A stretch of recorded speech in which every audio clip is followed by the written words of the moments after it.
freshman, with his third interception of the season for Wisconsin.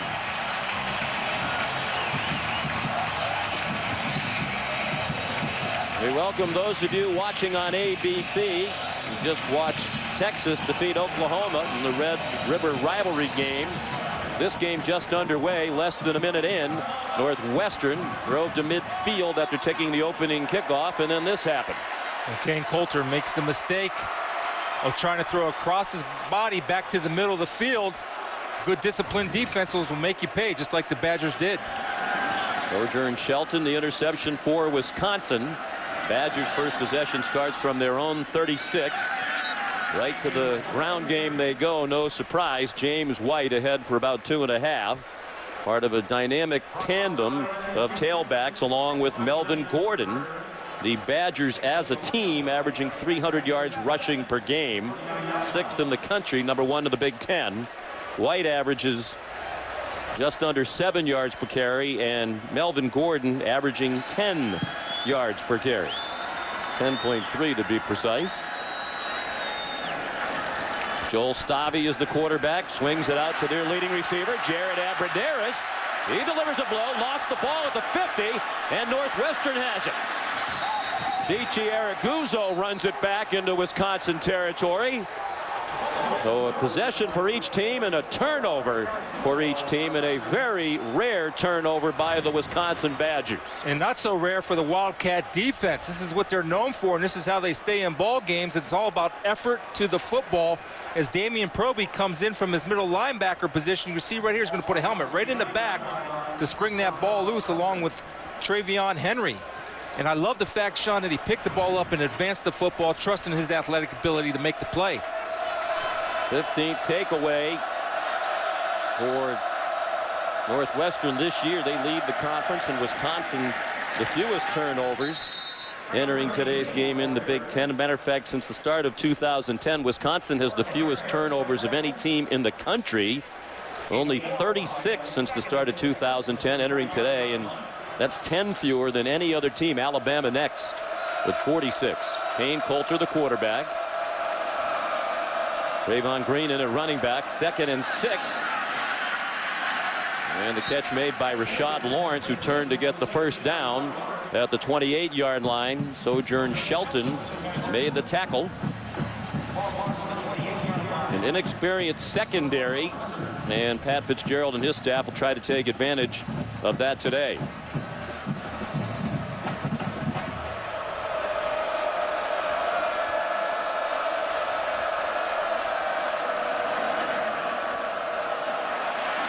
Stephen Buckley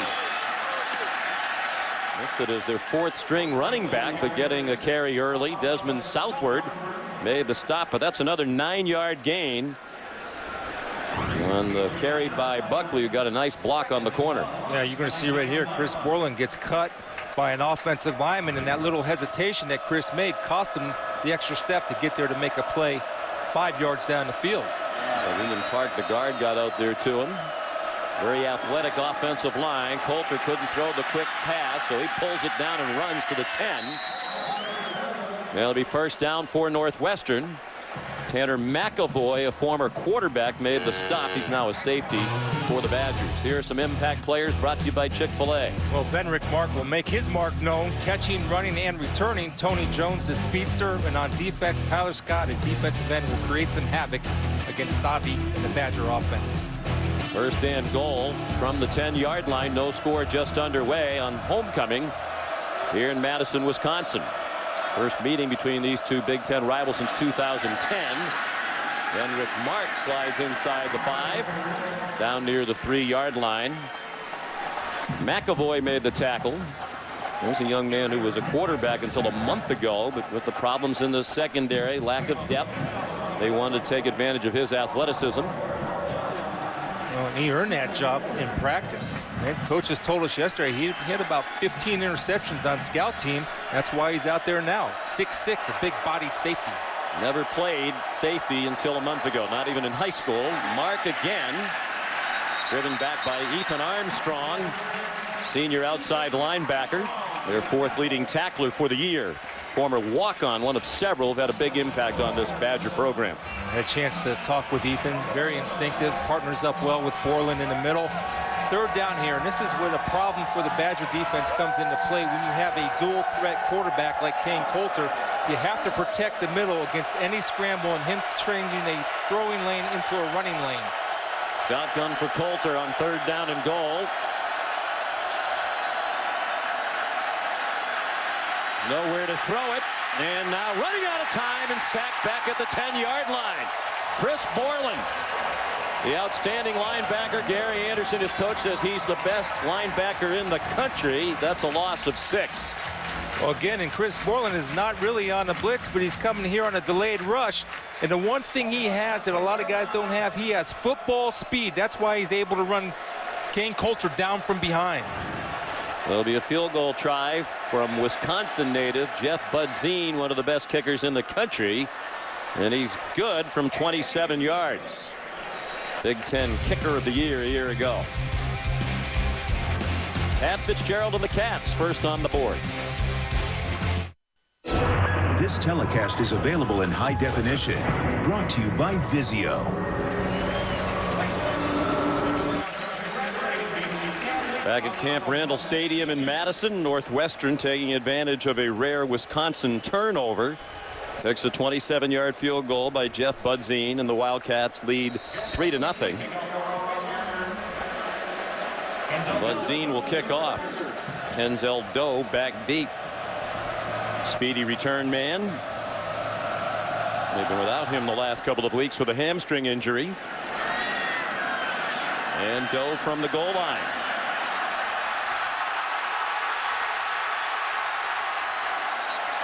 Run out of bounds at midfield by Ibrahim Campbell, the starting safety for Northwestern. So just a little more than 5 minutes in, Chris Spielman, and already plenty of action and a few surprises. A Wisconsin turnover is a surprise. A Northwestern takeaway is not. But what do you look for big picture today? Well, I think what it's telling me, at least the feel of the game, is both offenses are going to move the football, and who's going to make the stop. And that was a stop for Wisconsin, holding them to 3, because Northwestern's very good in the red zone. Chris Borland made a big play, and the question is, can the Northwestern Wildcat defense hold up against the rush game of the Badgers? Joel Stabby, the quarterback, coming off the best performance of his career 2 weeks ago. Threw for a career-high 295 in that one touchdown loss to Ohio State in Columbus. Melvin Gordon down to the 45. Ibrahim Campbell made another tackle. Stabby from Greenfield, Wisconsin, became a starting quarterback last year as a freshman, and as we mentioned, coming off a high point. That performance last week, the coaches say the next step is to be consistently more accurate on a throw-to-throw basis. Sometimes the easy throws that are there, he doesn't put the ball where it needs to be, leading 62% for the year. Gordon took the toss. He's in trouble and gets banged down back at the 48-yard line. Excellent penetration by the defense. Colin Ellis leading the way for the Wildcats. One thing you'll get with a Wildcat defense is pursuit to the football, and they play hard for Coach Hankiewicz and Coach Fitzgerald. Sean, just a real quick point on Stabby. He gets Pedersen back this week. That's a big target at a tight end, which will give him another target besides Abradaris. There's Jacob Pedersen, the tight end. Deep tight end group, but he is a pass-catching threat. A very thin wide receiver beyond Abradaris. Wildcats blitz. Stabby in trouble, and he'll be sacked back at the 41-yard line. Ibrahim Campbell came on a safety blitz. Araguzzo, the linebacker, also there, and it'll be a punt. Well, Ibrahim Campbell just coming and splitting the guard in the tackle, and the running back, number 20, James White, misses his man, and Ibrahim Campbell made the sack and a big play. Henrik Mark back deep. He was an All-American last year as a punt returner. Drew Meyer is the punter.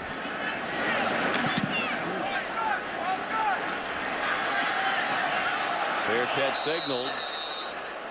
And was bobbled a bit. Looks like Mark's looking into the sun. That might be a problem for him. Looked like he struggled to see the ball on the opening kickoff as well.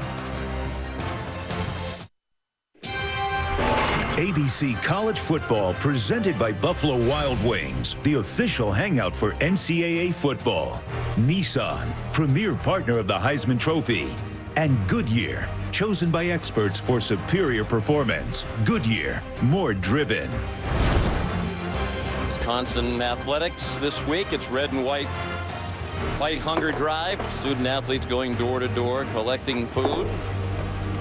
Since its debut in 2008, they've collected nearly 14 tons of food for families in need here in the Madison area. Trevor Siemian, now part of that 2-quarterback approach from Northwestern, is in. He's more of the classic drop back thrower, less of a running threat than Coulter, but as Chris said earlier, he can move the chains with his feet if need be. He slings off the receiver's hands and incomplete. Dan Vitale dropped it. Here's Shannon Spake down on the field. Well, Sean, it's a common statement from coaches. We have to get off to a fast start. But that is exactly what Coach Pat Fitzgerald from Northwestern told me during warm-ups, and they have acted on that, putting the first points on the board. They have not gotten over the loss last weekend at Ohio State. They came into this game mad, but they're channeling the emotions in a positive way, according to the coach. Quick throw by Siemian out to Rashad Lawrence. Vince Beagle made the tackle. It's very near another first down. Looks like they're going to mark it just shy of the 25. Third down and very short. Simeon's a junior from Windermere, Florida. The Orlando area. Hands it off straight ahead and nothing doing. Trayvon Green driven back by Pat Muldoon and Chris Borland. Well, when you run his zone read option with Siemian, he's not likely going to keep the ball, and you'll see right there that Muldoon and Borland don't even honor the quarterback keeping the football. They just close on Green and get the TFL, tackle for loss. Big play by the Badger defense, huge. Brandon Williams on to punt. Denzel Doe back for it. There's zone 36. Williams had one blocked last week, and this is a shank. Off the side of his foot, apparently, and out of bounds. Just barely across midfield. They'll mark it at the 48-yard line. 28-yard punt. Pat Fitzgerald blamed himself for the block punt last week, saying that Ohio State overloaded one side. They didn't do a good job adjusting to it. That was a big play. It was blocked and recovered in the end zone by the Buckeyes for a touchdown. And as Shannon said, it was a tough loss to the Buckeyes, but Pat Fitzgerald pointed out they lost 3 tough games last year, and every time they bounced back to win the next week. Been a resilient team the last couple of years. Melvin Gordon did well to stay on his feet. It looked like it would be no gain. Instead, he got about 5, crossed midfield. Fabian Henry will be credited with the tackle. Safety for Northwestern. I'm just watching Melvin Gordon last time they played against Ohio State. I thought he didn't break enough tackles, Sean. There were some arm tackles that he could have run through that he did not. And I look for him to run a little bit more aggressive and just a little bit of a bigger chip on his shoulder to get through those arm tackles and make something happen by making people miss. He had a season low 74 yards against Ohio State last week. Didn't play in the 4th quarter after injuring his knee. James White's in. He's hit at the line and wrestled down immediately. Chichi Araguzzo, the leading tackler for the Northwestern defense. Matter of fact, their top 3 tacklers are the linebackers. Araguzzo, Proby, and Ellis. That's the test for them. I mean, Coach Fitzgerald said they lost their attack mentality against Ohio State, and he was referring to the linebackers not playing downhill, kind of shuffling along the side. Right now, so far early in this game, they're downhill Jessies. Well, Stabby to the shotgun. White is the running back on his left hip. Good pressure. Stabby throws incomplete, intended for Jared Abradaris. Even if he caught it, it was short of the first down. Nick Van Hoos had the coverage. Wisconsin hasn't had a first down yet. And good pressure right there by Tyler Scott. Very active defensive lineman for Northwestern. Didn't touch the throw, but he forced Stabby to change his body position, which made the throw inaccurate. Tony Jones goes back now for the Drew Meyer punt. Henrik Mark's been battling leg injuries all year long. Had some sore hamstrings this week, and he doesn't really look like he's moving very fluidly today. Nice punt by Meyer, out of bounds at the 12-yard line. 35-yard punt. Tonight on ESPN's college football primetime, SEC West rivals square up. Johnny Manziel and 9th-ranked Texas A&M go into Oxford to take on Ole Miss. Presented by Hampton Hotels tonight at 8:30 on ESPN. Johnny Manziel's numbers for the first 5 games similar to those he posted last year in his Heisman Trophy season. A&M has put up 40 or more points in each of the first 5 games of the season for the first time in school history. Trevor Siemian still the quarterback. Flings it to the far side. Cameron Dickerson for the first down. Out to the 25-yard line. There might be something wrong with Kane Coulter. They're taking him to the dressing room. That'd be a big loss, but I guess the advantage of having 2 quarterback system, you know the guy that's going in there has reps. Kyle Prater the catch. Siemian throwing it around to a bunch of different receivers for Prater. Just his 6th catch of the year. Let's get more on Kane Coulter. Here's Shannon. Well, I did just check in with the training facility, or the training people at the Northwestern team, and they told me that Kane has just tweaked a little bit of his ankle. He said he's fine, he's good to go. Looks like they're probably just bringing him back there to fix that up a little bit, but they have assured me he's good to go. Badgers brought the blitz at Siemian. Michael Caputo came on the blitz. Mike Jensen was the intended receiver. Ball off target. You see Benrick Marcus also going to the dressing room. He came in with some leg issues. See Michael Caputo right there is playing a nickelback or some type of linebacker position, normally a safety. Wisconsin has to generate pressure, Sean, by bringing blitzers from different areas. They're not good enough in their defensive line to get pressure with just 3 or 4. 3rd down and 7. 4.5 to go first quarter. Northwestern leading 3-0. 4-man rush. Siemian throwing a deep ball far sideline and way over the head of Rashad Lawrence with Sojourn Shelton in coverage.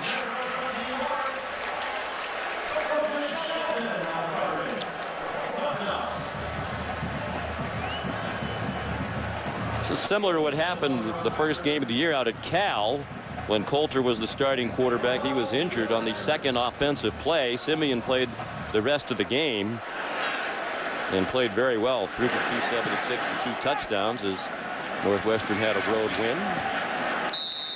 Kenzel Doe, a fair catch of the Brandon Williams punt, 35-yard punt. 1st and 10, Wisconsin. Joel Stabby, play action pass, going deep, and has a man open. Abradaris, touchdown, Wisconsin.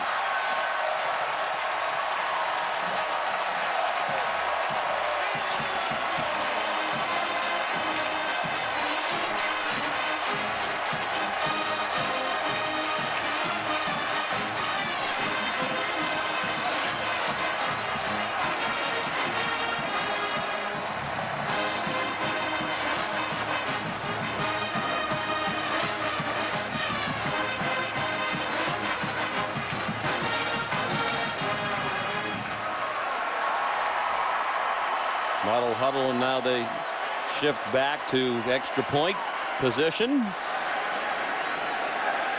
Abradaris 63 yards. And Wisconsin has the lead. Kyle French, the extra point. Now to the hold of the punter, Drew Meyer. Abradaris, former walk-on quarterback, has become, over the course of his career, one of the best receivers in Wisconsin history. It's Melvin Gordon going to come in. He commands such respect because of the fly sweep play action pass. It draws the safeties up. And now if you're Northwestern, Sean, you got a guy that's caught 33 balls on a year, the top receiver. You've got to account for where he is and make sure that you protect the deep end. He's just taking off, running straight and running a little bit of post, and Stabby throws it up there so he can run underneath. Easy 6. There's 2 catches today now, 35 receptions. The next highest total among the Wisconsin receivers is 6 catches. So when it comes to paying attention to the Wisconsin wideouts, if you're Northwestern, Abradaris is the man. As a matter of fact, Andy Ludwig, the offensive coordinator, told us one of his challenges is finding ways to move Abradaris around to get him away from some double coverage and get him open for Joel Stabby. Well, what helped too was the threat again of Melvin Gordon. I know Northwestern has a lot of fear about Melvin Gordon running that fly sweep. They ran the play action off of it, and Abradaris ran scot-free without any disruption of the route, just right down the middle of the field. poor execution by the Wildcat defense. Andrew Endicott kicks off. Michael Panico back there without Venrick Mark in the game. So with both Mark and Coulter are unable to continue, that's a couple of very big losses to this Northwestern offense. Let's go back to Shannon. The trainer telling me Mark also tweaked his ankle. Couldn't give me a specific side, but they said both he and Kane Coulter are back there just getting some tape. But they expect them both to come back out, and they expect them both to be back in the game. They need Mark. I mean, he is their most explosive player. Even at maybe 95 or 90%, he gives them that home run threat. Mike Trumpy is the running back right now to the right of Trevor Simeon. And Talley, the motion man. Here's the veteran Trumpy, fifth-year senior, chopped down after he crossed the 30 by Chris Borland.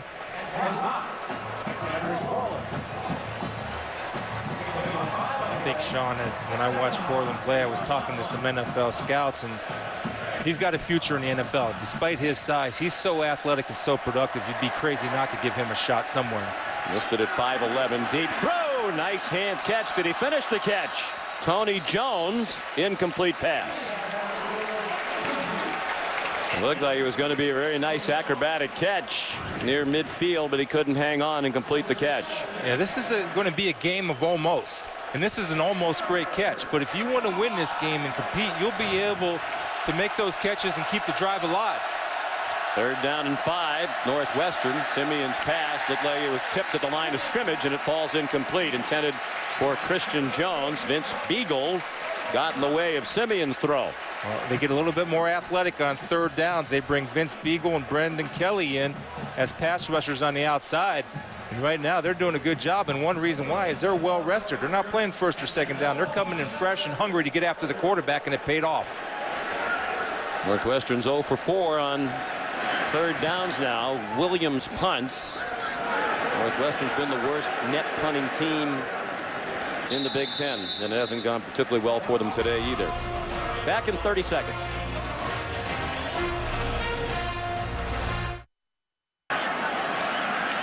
On 1st down for Wisconsin, Melvin Gordon to the 32-yard line. Chance Carter made the stop for Northwestern.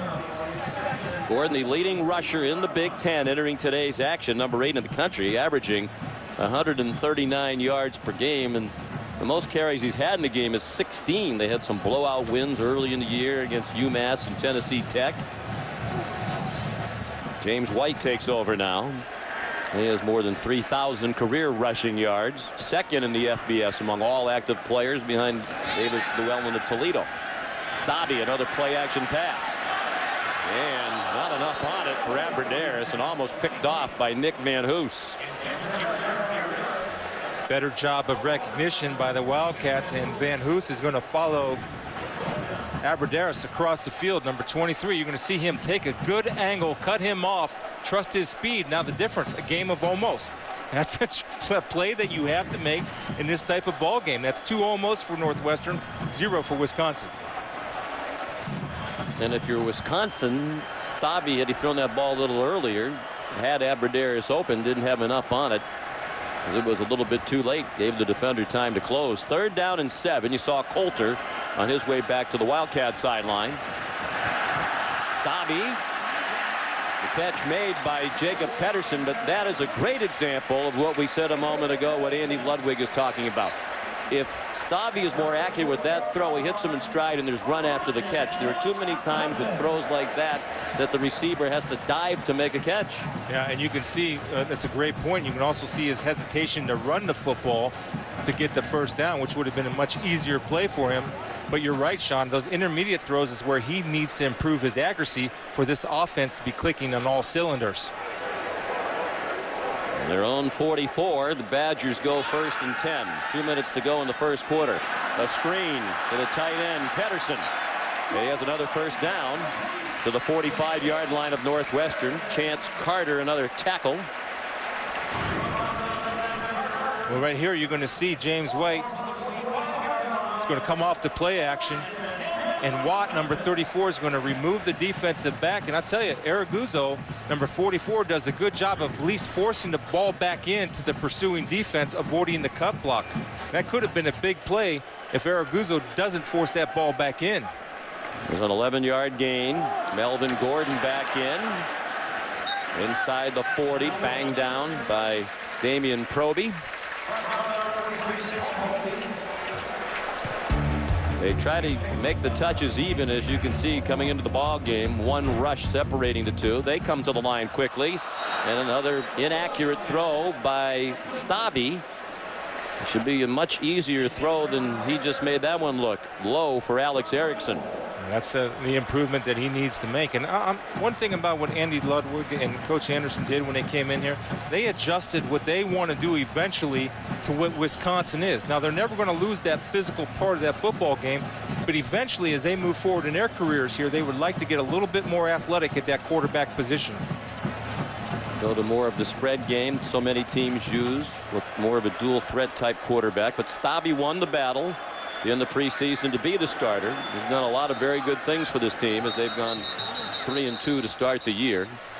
Two heartbreaking losses, that controversial loss at Arizona State when the officials botched the end of the game, and that loss at Ohio State 2 weeks ago by a touchdown.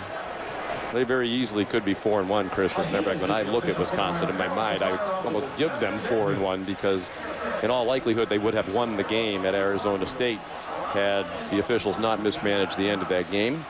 But their focus today is on this game, and a very important game for both teams because they both have one loss in the Big Ten. Really, at this time of the year, can't afford another. Yeah, and you look at it for Northwestern, I mean, if they can just hold up defensively, because eventually Mick McCall, the offensive coordinator, their offense will get in rhythm. They'll score points with anybody. The question mark for them is their defense. And for Wisconsin, I think it's opposite. Wisconsin has a pretty darn good defense, a little suspect in the back end, but can their offense continually be consistent as they progress into the schedule and play against better competition besides Ohio State? I think some people are wondering how good Wisconsin is because the 3 wins are all against weak opponents, UMass, Tennessee Tech, and Purdue. They lost to the 2 good teams they played, although the Arizona State one comes with an asterisk. Is that an interception in bounds? It's off of Aberdaris, and yes, it is. Ibrahim Campbell with the interception if it stands. There is a flag on the play near sideline at the line of scrimmage. Jerry McGinn is the referee. Legal formation, offense, number 61, 5 players in the backfield. Penalties decline. Ruling on the field is an interception. First down. Tyler Merritt's, the left tackle, not lined up correctly. Well, Stavi puts this ball exactly where he's supposed to put it, on the back shoulder, and a catch that Aberdaris normally makes. He bobbles it, and Ibrahim Campbell from his safety position taking great angles. That's the key to playing safety, is understanding angles. And I love where the awareness he was on the field to keep both feet in bounds. On the field was an interception when he catches the ball. Steve Beckman in the replay booth reviewing just to make sure, but it looked like he had possession of the ball and actually had both feet in. It stands as his 4th interception of the season. From last year into the start of this year, he had a string of 5 straight games with an interception, which was the school record. His left foot's in. It looks like he got the right toes down. Has possession of the ball. That's an interception. The 16th takeaway of the year for the Northwestern defense. After further review, the ruling on the field is confirmed. Interception, first down. And both turnovers by Wisconsin really on Jared Aberdaris. Fumbled while running after a catch, and then that ball, as you said, Chris, should have been caught. Yeah, it was a perfectly thrown ball, and he's pretty accurate at those throws between 17+ yards. It's the short ones that he needs to work on. Let's see if Northwestern can capitalize on turnovers. Pistol now with Kane Coulter back in there. A little more tape on his ankles, apparently. Nice patience to get about a 5-yard gain before he ran into Chris Borland. There are a lot of people going to run into Chris Borland. Pat Fitzgerald, himself a former great college linebacker in the College Football Hall of Fame, said Borland plays the position the way it is supposed to be played. Stephen Buckley straight ahead. About 2 yards short of the first down. Derek Landish made the tackle. Borland again nearby. He got hurt on that last play a little bit and has been a little bit gimpy. And if you're Northwestern, what you want to do on this third down, if you have a pass play, you want to isolate him. Now he's going to be in the middle, so they're going to protect him a little bit. They're 0 for 4 on third down. That's unusual. Each of the last 5 years, they've been in the top 30 in the country in third down conversion percentage. And they are again this year. Just a 4-man rush. Coulter's ball is caught for a first down by Vitale, who did a great job to hang on as he got smothered by Michael Caputo. Athletes are able to switch their hips and make an adjustment to the ball, just like Vitale did, catching the ball with his hands and securing it with strong hands, because he's taking a good shot by Caputo coming from his nickel back position. That'll take us to the end of the first quarter.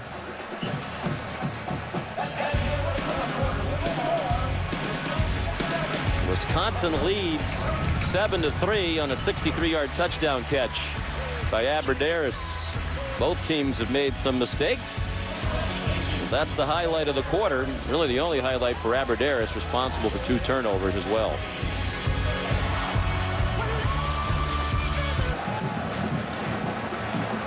We're back at Camp Randall Stadium, Madison, Wisconsin, on a gorgeous mid-October day. 70 degrees, hardly a cloud in the sky. We did have a couple of showers here this morning. Homecoming, a sellout crowd in attendance as Wisconsin battles Northwestern. Big Ten matchup. They're not in the same division. They haven't played since 2010. Kane Coulter, the first play of the second quarter, keeps and gets a yard. That's the 7th tackle already for Chris Borland, and he has a sack to go along with it. He had a career high 16 in their last game 2 weeks ago at Ohio State. Sean, people get caught up in the numbers and the measurables. He's probably 5'10", 240. He's built strong, he plays with great leverage, and he has great instincts and quickness. And the most important stat he brings is production. Week in and week out, he produces. He is a tremendous athlete. They're showing blitz. There was movement. Michael Caputo showing blitz in the Ball left start. tackle move. Offense, number 75. 5-yard penalty, second down. Jack Konopka was their starting right tackle last season. He and the center, Brandon Vitale, are the only returning starters from a year ago on that offensive line for Coach Fitzgerald. That offensive line historically is known as being tough guys, though. They always get guys that fit their system, and they'll brawl you just like a Wisconsin offensive line. Coach Fitzgerald said Vitale, the center, needs to get his mustache on Borland a lot today. Coulter, there's what he brings. Ooh, and Borland hit him up high as Caputo had him down low. Again, it's the ability to adjust and burst and explode into people. Right here, Caputo low, and watch Borland. Keeps his head up and he brings his feet. And you see when he goes to the ground, he never stays on the ground. He bounces up like the ground's fire every single time. Everybody standing up on that Wisconsin defense. Coulter on third down and 7. Being chased by Ethan Armstrong, who gets him on the turf back at the 25-yard line.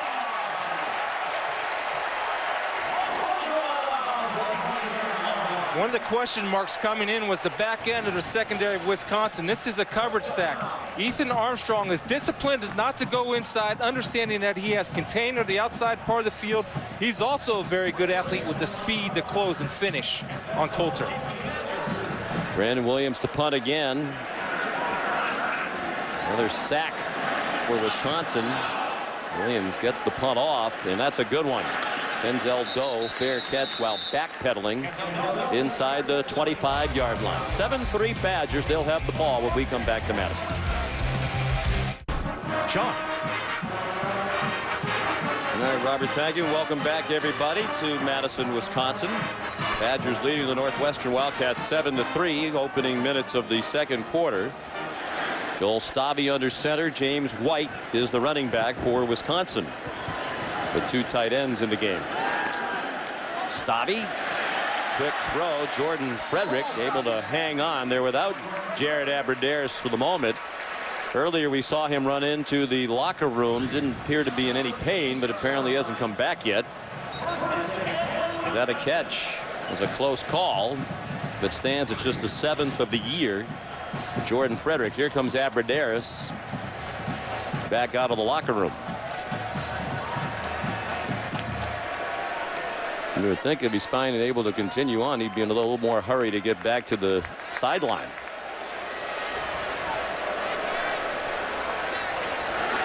I formation. White on the block of Derek Watt. The fullback. Dean Lowry made the tackle. Gain to the 41 to pick up a 5. 2nd and 5 for Wisconsin. They haven't been able to run the ball so far today. Well, you look at their mentality, though, they don't mind that because they're going to stay with it. And eventually they feel like they will wear a defense down by keep pounding the football. Watt with the lead block there. Coach Ludwig called him kind of an unsung hero. Does the dirty work. White remains the back. He's across midfield. Jimmy Hall made the tackle. First down. Sean, we talk about the ability to make people miss when you're one-on-one. Dwight White's going to miss the tackle as James White throws a little shake and bake and is able to get extra yards. But that's what the Wisconsin backs have to do better, in my opinion. And so far, they're making the open guy miss and getting extra yards. The threat again of the fly sweep or the jet sweep with Gordon. Some of those defenders were paying attention to him going across the formation. He gets the call now. And they do wear you down, and then they pop some big runs. This is not 3 yards in a cloud of dust to get their 300 yards a game. Wisconsin for the year leads the nation in runs of 50 yards or more. They've had 6 of them. 60 yards or more. They've had 5 of them. Stabby after the play fake. Catch made. Jeff Duckworth, his 4th catch of the season, but another ball with a receiver wide open. If it hits him in stride, he can turn and get more yardage. Well, again, he has a nice throwing lane right there, and Duckworth has to go down to get it, where if he catches it, as you said, on target, he can take a big gain and turn it into a bigger gain by taking the catch and turn it into a run. Got to work for that ball. You shouldn't have to work to catch it.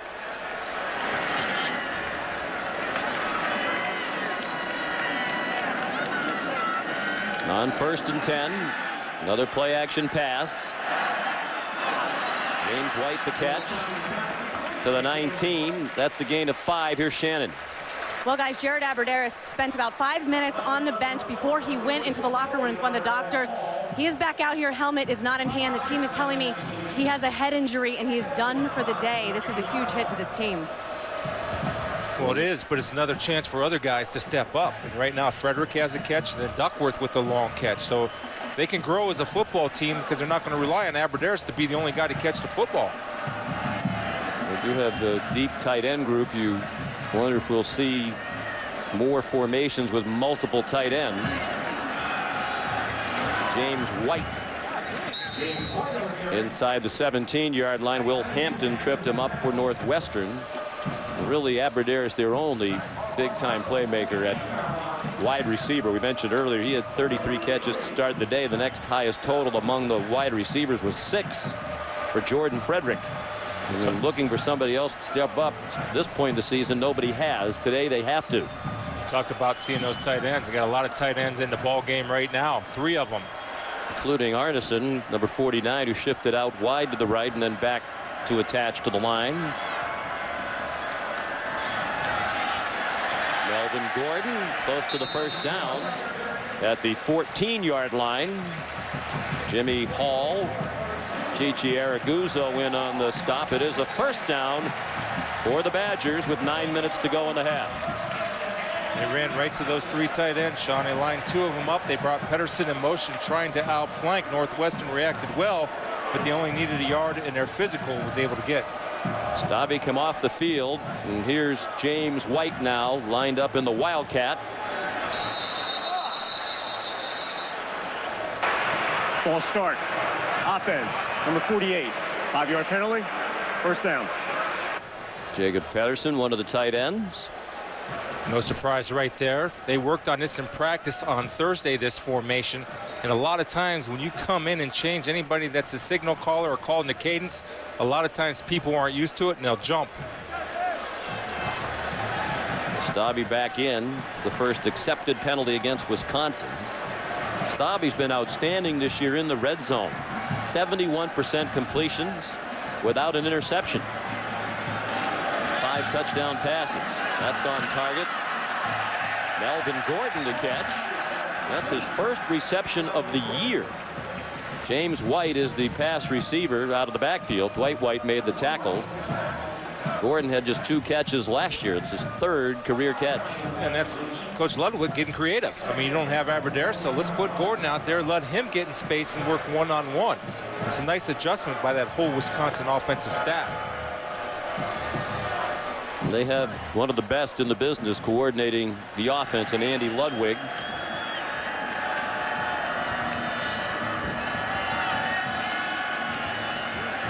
Stabby takes the check down.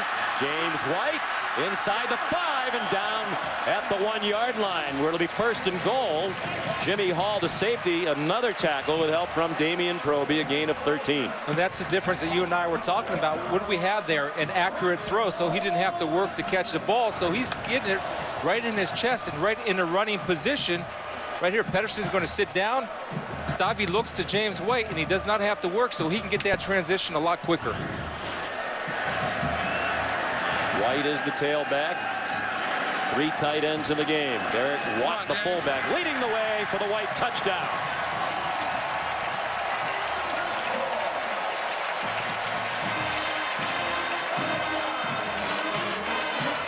37th career rushing touchdown for the senior from Fort Lauderdale, leading all active FBS players.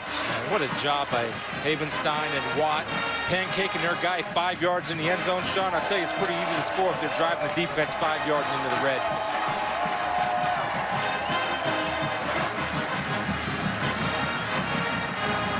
Kyle French on for the extra point. And even without Abradaris, the Badgers still march 75 yards in 11 plays. ABC College Football presented by Buffalo Wild Wings. Brought to you by Arby's. Try the new Smokehouse Brisket Sandwich today. And the 2013 Ford F-150 with EcoBoost.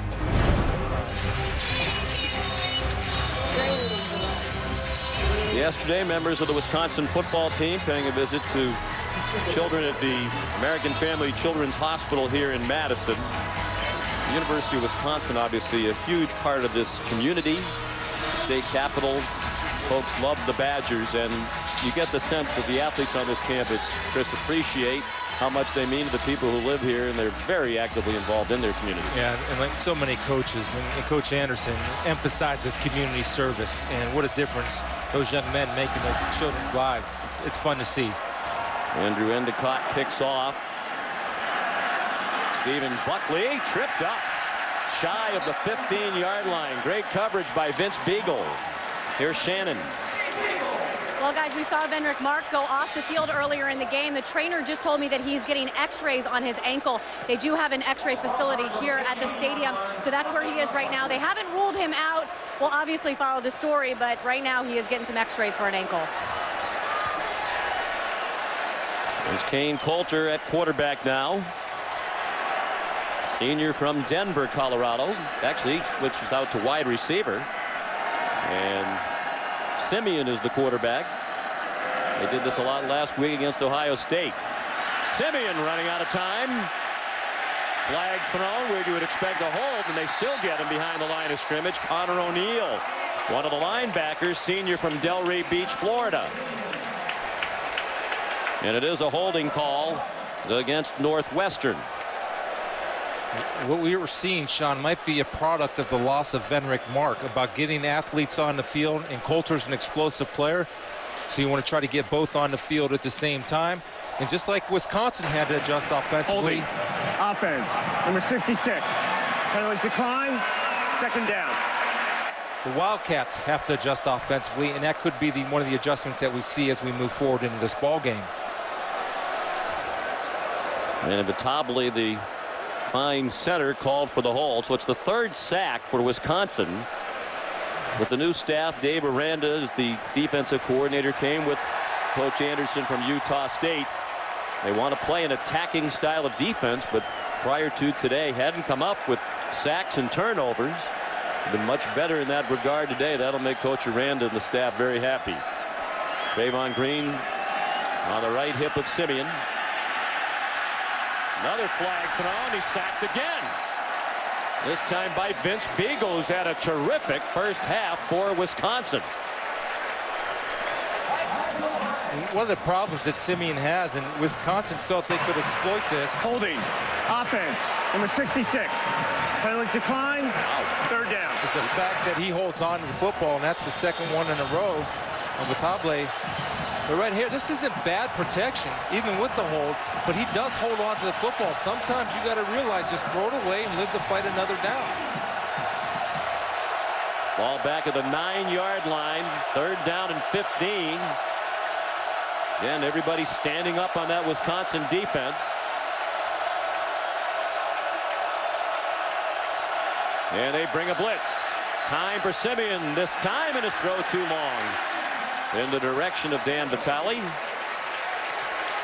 This will be the 5th punt of the half for Brandon Williams and Northwestern. And if you have a block, if you're Wisconsin, now's the time to run it. This is very similar to last week with Bradley DeRoby for Ohio State. Blocked the punt. Same type of area. You want to see if they got that problem fixed. Set up a return. And it's another short punt. Fair catch made by Denzel Doe near the 48-yard line.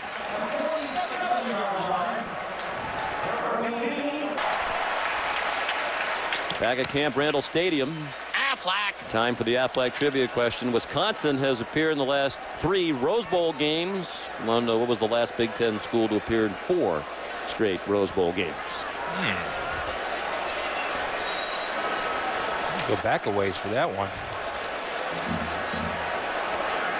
From the 47, after a 38-yard punt by Brandon Williams of Northwestern.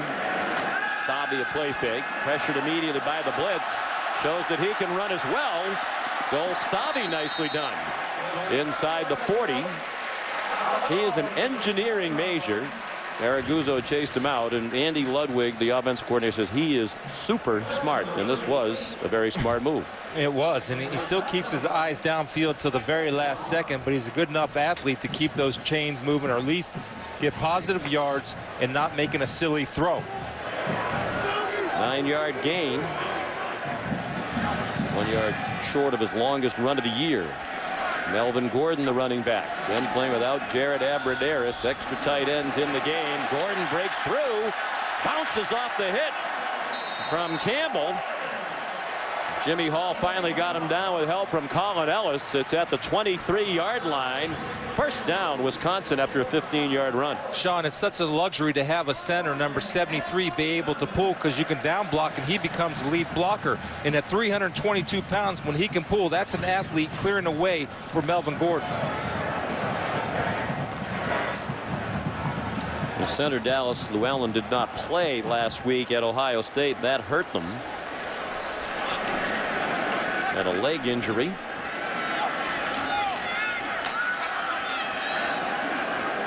Gordon for 3. Here's Robert Flores. Kickoff under 20 minutes away. All right, Robert, thank you. 2nd and 7 here. Stabby's pass batted down at the line of scrimmage. Looked like Dean Lowry got a hand on it.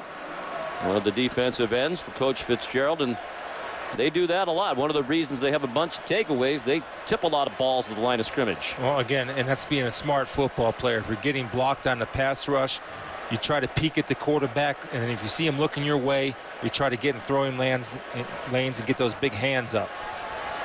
3rd down and 7. James White goes in motion. Joel Stabby out of the gun, and Pat Fitzgerald wanted a timeout, ran down to the 20-yard line. Northwestern, first of the half. For the full charge, timeout.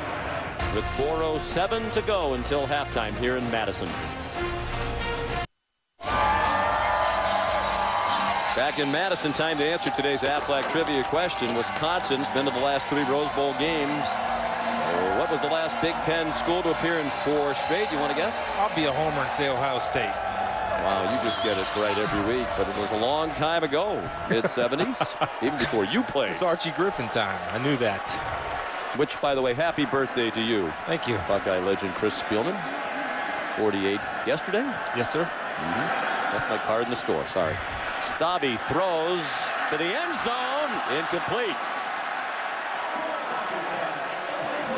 Looking for Kenzel Doe. He was well covered by Jimmy Hall, and the field goal team comes out for Wisconsin. Yeah, and this is where Joel, if he has it back, he's going to throw to that back pylon. He underthrows a little bit. Why? Because Doe was behind his man Hall. He's got to throw that long so only his guy can get it. Underthrew that one. Good stop for the Wildcats, so at least to hold him to a field goal attempt. Throw it deep because, as you might say, Doe runs like a deer. 38-yard attempt for Kyle French. They've been inconsistent in the field goal game this season, and that one's hooked. And it has become a problem now for Wisconsin. French missed a shorty of 32 yards last week at Ohio State in that 7-point loss. Mechanics look good, and a lot of times when guys pull a kick as they try to overkick it, missed right, and that's another almost. And I'm telling you, Sean, these are plays that in this type of ball game, you kind of get the feel that it's going to come down to those points that are lost on the field. French is now just 5 out of 8 in field goals. And his understudy has missed a field goal this year as well. And 5 out of 9 as a team. In this day and age, kickers are so good and so accurate, that is not good at all. Trevor Siemian takes the shotgun snap. And the catch made by Rashad Lawrence, who'd had a very quiet start to the year. But then came to life last week with 8 catches for 149 yards against Ohio State. He had 3 catches all year going into that game. Gain of 5, 2nd and 5.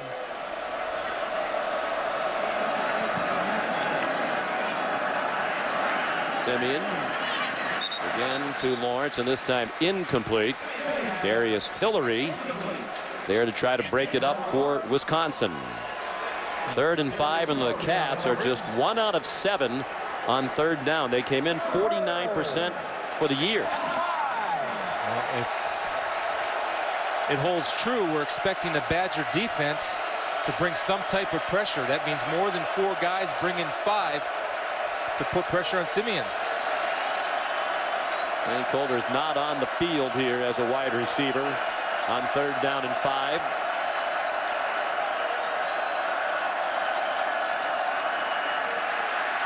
Siemian throws. Good catch by Dan Vitale, the superback, at the 34-yard line. 1st down, and the Cats will go quickly to the line of scrimmage. Yeah, and he hangs in here tough, knowing that he's going to take a shot from number 97. Kelly delivered a ball that was catchable for Vitale.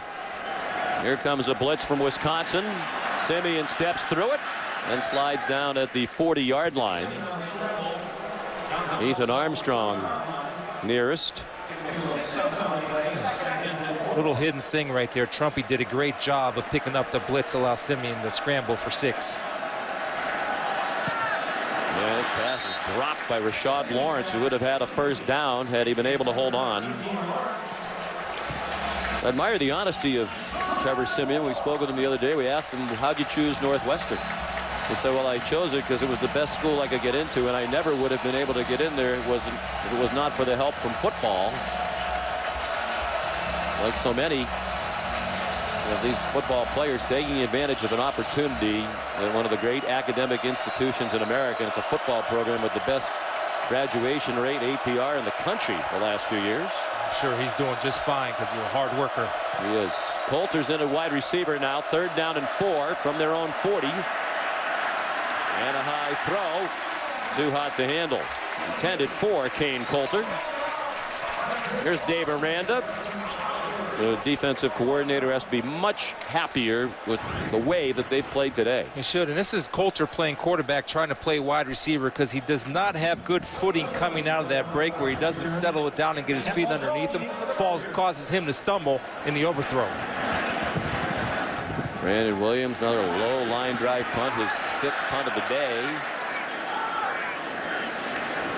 He's downed at the 22 by C.J. Bryant. Here's a look at our Pacific Life game summary. Just 113 yards of offense for Northwestern, which came in averaging 474 yards per game. Wisconsin leading heavily on the pass today, 63 yards of that 148 on the touchdown scored by Aberderis, who left the game not long after with a concussion apparently. The big thing there was 4 sacks coming into the game, 7 on the year, and creating pressure. Good job by Coach Hernanda. They were 96th in the country in sacks as a defense. The Badgers entering today. Pedersen, the tight end, out of bounds near side 29-yard line, 3 yards short of a first down. 2 timeouts left for each team with 2:36 to go in the half. He's such an important addition to this football team because tight ends occupy safeties in linebackers. That's why they were excited to have him back, because that would create room for Aberderis. Now Aberderis is out. It's a chance for another young wide receiver for the Badgers to step up and play.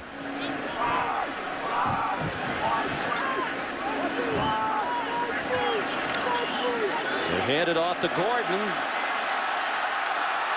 He may go. Ibrahim Campbell has the angle. Touchdown.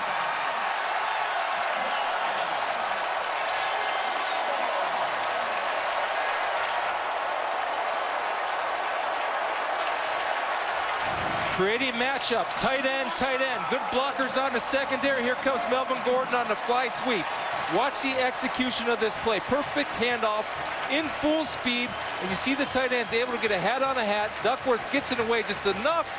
You see Melvin Gordon, and one thing he brings to this table is the speed to finish. You know, we talked to Mike Hankwitz, the defensive coordinator for Northwestern, Pat Fitzgerald. They both talked about that play. That was one of their biggest concerns. The ruling on the field is a touchdown. Stopping Gordon, the fly sweeps, the jet sweeps. If it stands, it's a 71-yard run, and it would be their national leading 5th run of 70 yards or more for Wisconsin. Was the knee down just before the ball got to the end zone? It looked like it might have been. Yeah, I think he's just shy of the end zone with the ball from there. A little bit off the angle, though. Not sure it would be conclusive. He's down, still lunging for the goal line. You know, it looks like it's going to go on that yard line that's never marked, the half-yard line. The left knee seems to be down right there, just short. But the way they ran that last goal line play, I don't think they'll have a problem pounding it in there. They drove the Wildcat defenders 5 yards into the end zone. Left knee down there. It looks from that angle like he is a little bit short of the plane of the end zone.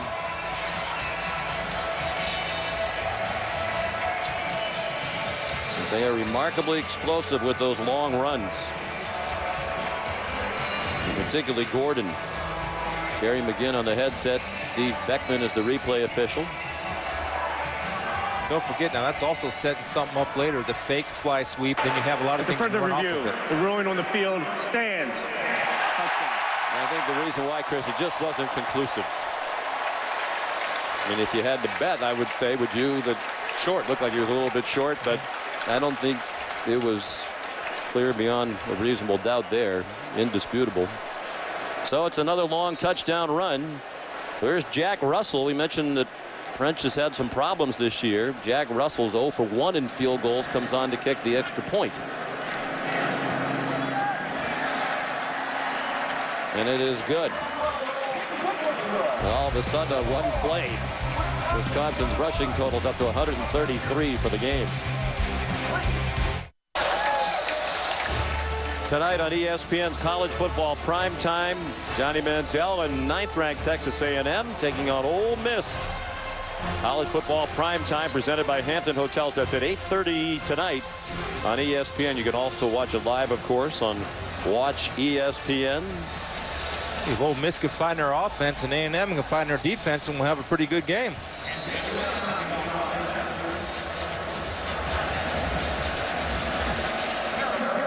21 unanswered points for the Badgers. Andrew Endicott kicks off. Matthew Harris, true freshman. Great speed. He's down at the 21.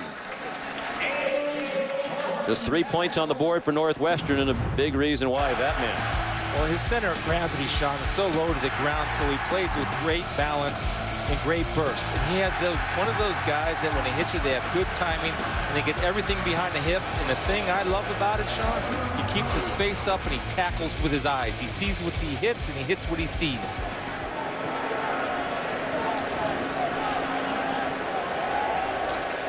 Trevor Simeon, the quarterback for Northwestern. Trayvon Green to his right. Still no Venrick Mark. And the pass incomplete. A little too hot to handle for Tony Jones. He's off. I mean, Simeon's off. That's normally an easy throw and an easy catch. And that's twice he's missed on that little out cut. And he's just 5 for 15. As a tandem, Simeon and Coulter came into today completing 72.3% of their passes for the year. Best in the Big Ten and 4th in the country, behind only Boise State, East Carolina, and Troy. They've been very accurate before today. In trouble! Simeon dumped on a blitz by Nate Hammond. Redshirt freshman with the 5th sack of the day for Wisconsin. They had only 7 all year prior to today. And Borland's going to take up a blocker. And watch number 22, Green. He misses his block. We saw Trumpy pick up the blitz. Green didn't pick up the blitz. That's why he's slapping his hands in frustration. Hammond did a good job of avoiding and finishing. And Borland took his job by taking the center out of the play. And a timeout called by Wisconsin. With 3rd and very long coming up for Northwestern. 1:37 left. They want the ball back in good field position.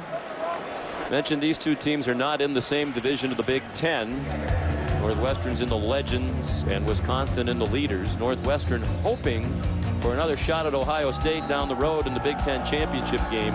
But a loss today would put them in huge trouble with an eye toward that goal. And if Wisconsin's going to win its division, having lost already head-to-head to Ohio State, you wonder if they can afford another conference loss. You know, you look at that Legends division, Michigan State's quietly getting better because they're getting some stability at the quarterback position of Connor Cook. Simeon's the quarterback. He's 5 for 15 for 39 yards. Again, everybody standing up on the defense. And a very conservative handoff to Stephen Buckley. He stopped about 11 yards short of a first down, and you would think the Badgers, and they do, would use their last time out of the half.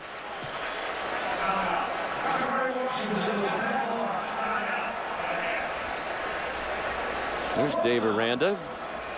He was with Coach Anderson last year at Utah State. Prior to that, he had been at Hawaii with Greg McMackin as the defensive coordinator. And when he was the defensive coordinator there in 2010, they led the nation in takeaways. The defense scored 5 touchdowns. That's the way he wants to play, aggressive, attacking, and that's what they've done today. Yeah, he's done a really nice job of adjusting to the personnel, and again, moving Caputo to linebacker / nickel allows him to have more versatility in what he calls. Coach Aranda was a GA, went to Texas Tech with McMackin and didn't leave. He wouldn't leave. He pestered him. Went to kind of hang around and said, well, you might as well stay since you're not leaving anyway. We'll find something for you to do. What a bright guy to be able to do that. He was very impressive at our meetings yesterday, for sure. Brandon Williams punts. Kenzel Doe in traffic. Managed a 1-yard return to the 44. Good field position with 1.5 minutes to go. Matt Kenseth and Jimmy Johnson are still running 1 and 2 in the chase. Kevin Harvick won last week. Jeff Gordon finished 3rd. Things are tightening up. So who'll make the move tonight in Charlotte? The chase for the NASCAR Sprint Cup continues. The Bank of America 500 at Charlotte tonight at 7 on ABC. Yeah, it used to be known as the house that Jimmy built. And I don't see anybody making a move unless Fireball Roberts comes out of retirement. Oh, goodness gracious. It's just when you think it can't get any worse with your weekly dose of NASCAR lack of knowledge, it does. Joel Stabby dumps it off over the middle, and James White has a first down to the 45-yard line of Northwestern. Chichi Araguzzo made the tackle, 11-yard gain.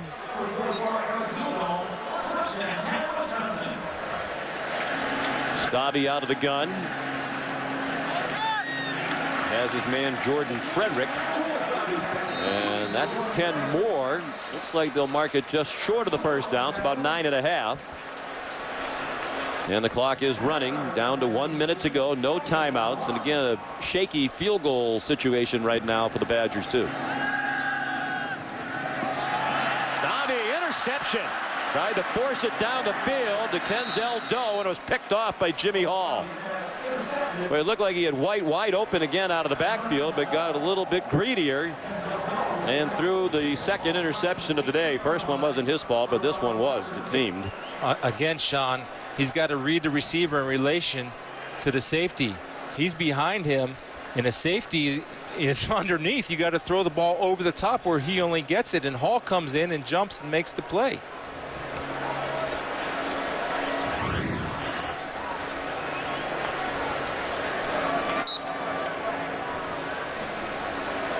Third turnover, 2 interceptions, the lost fumble by Aberderis. 2 timeouts left for Northwestern. See how they elect to play with Simeon at quarterback and Kane Coulter, the receiver nearest to him to the left. Borland comes on a blitz and almost got there. And the catch made by Christian Jones. Short gain for the junior from Houston. A little surprised that Northwestern with the field position is trying to take some shots, and Borland is very dangerous coming off the edge because of his leverage and speed, which puts fear in offensive tackles. Rushing the passer, really just holding his ground there now, and a ball thrown deep and caught. Rashad Lawrence. He's in field goal range at the very least. Ripped out of bounds by Sojourn Shelton. Big gainer and much needed for Northwestern. Like I said, I'm not surprised that Northwestern is trying to move the ball down the field. You have a young corner out there not understanding the situation, was not deep as the deepest. Simeon was able to exploit it. Previous 9 possessions, Northwestern had not crossed midfield. That's a 48-yard gain. 4-man rush. Simeon dropped. Threw it to Tony Jones, incomplete. Inside the 15-yard line. In a bad throw. In a bad throw because he was wide open. He didn't have to throw him open. He had to get it in the area for Tony Jones. And he had a lot of space to work after he caught that ball. If the throw would have been on target. Be about a 50-yard field goal from here. Bud Zine is an excellent kicker. As we mentioned, the Big Ten Kicker of the Year last year. Simeon could not afford to take a sack. That stand-up defense again. Throws it quickly. And it is a catch by Kyle Prater, his second of the day. Did he have possession, and was he in bounds? Got 2 in for good measure. Again, but a poorly thrown ball. I mean, you should not have to work that hard on a 5-yard out. He's got to find his rhythm. 7-yard gain. 2 timeouts for Northwestern.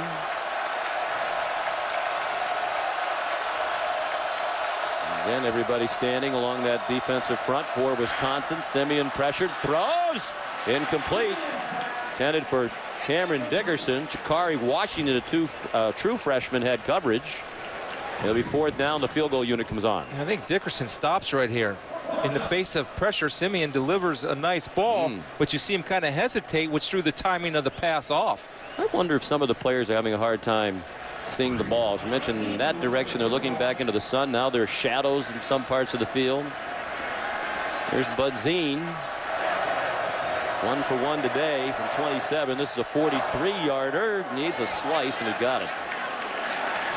With 12 seconds to go in the half.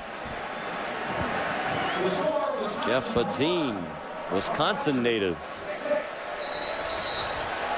has them within 15. And that's big. Big turnaround. It's only 3 points, but it looked like Wisconsin, Chris, was poised to score again, and then Stabby made the big mistake on the interception. Well, that's the thing. Yeah, you got a chance to finish guys or knock those wind out of their sails before the half. You got to pound them. And credit to Pat Fitzgerald. I'm usually a guy that go for it, go for it, go for it. And I said, well, maybe you want to take it easy. Sure enough, they hit a big one down the sidelines to get him in position to score a field goal. But they're aggressive. He's an aggressive coach. And that's a momentum changer leading into the second half. Now the plan is who comes out with the better halftime adjustments. Both guys are very good at making them. Shades of the last game for Gary Anderson and the Badgers. 2 weeks ago, they were off last week at Ohio State. They dropped an interception just before the half, and on the very next play, Ohio State threw a 40-yard touchdown pass with 2 seconds left in the half. That was a mistake similar to the one made here. The defensive back was not deep as the deepest. In that situation, you have to play off and let them have the little dump downs. Ball blew off the tee.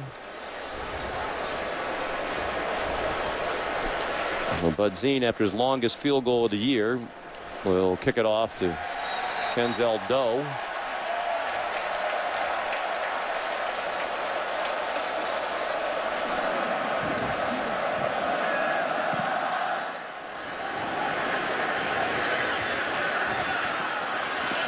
Al Zuliger fielded it. He's yanked down just shy of the 20. And here's a look back to the last game for Wisconsin 2 weeks ago. Braxton Miller in the final seconds throws a ball that should have been intercepted by Sojourn Shelton. He dropped it. And on the very next play, Miller and the Buckeyes made them pay. And as you said, that's horrible coverage in the circumstances. Corey Brown, the 40-yard catch. He's Desmond Southward, number 12. Is to get over, read the quarterback's eyes, and get deep as the deepest. Get another mistake, and Coach Aranda will have to go in and correct. Staubby takes a knee, and that'll end the half. Without Jared Aberderis, I think Wisconsin has to be pretty pleased with a 15-point lead, even despite the way the half ended. Wisconsin will get the opening kickoff of the second half. 308 yards of offense for Wisconsin. Here's Shannon. Coach Fenric Mark has been on the sideline. He's got a brace on his ankle. What is his status for the second half? I'll go get some information here at halftime, but we've got to just execute better. Self-inflicted wounds on both sides. It's unacceptable. We got to come out here. It's a 2-score game. We're right back in the game. Nice drive to the finish here, but we got to play better. We got to go coach our guys better. You were really animated with your guys just moments ago. What did you say to them? Let's go play our style of ball. I mean, we're not throwing, we're not catching. We got a communication issue to give an explosion run. We end up not doing our job in the explosion pass. So the rest of the game, it's 0-0. So I'm looking forward to the next 30 minutes because the first 30 minutes stunk. Thank you. Thanks, Coach. Sean, Chris. Love it. Honesty. Yes, and polite, even when he's clearly Thank you. agitated. 21-6. Stay tuned for the halftime report right after these messages.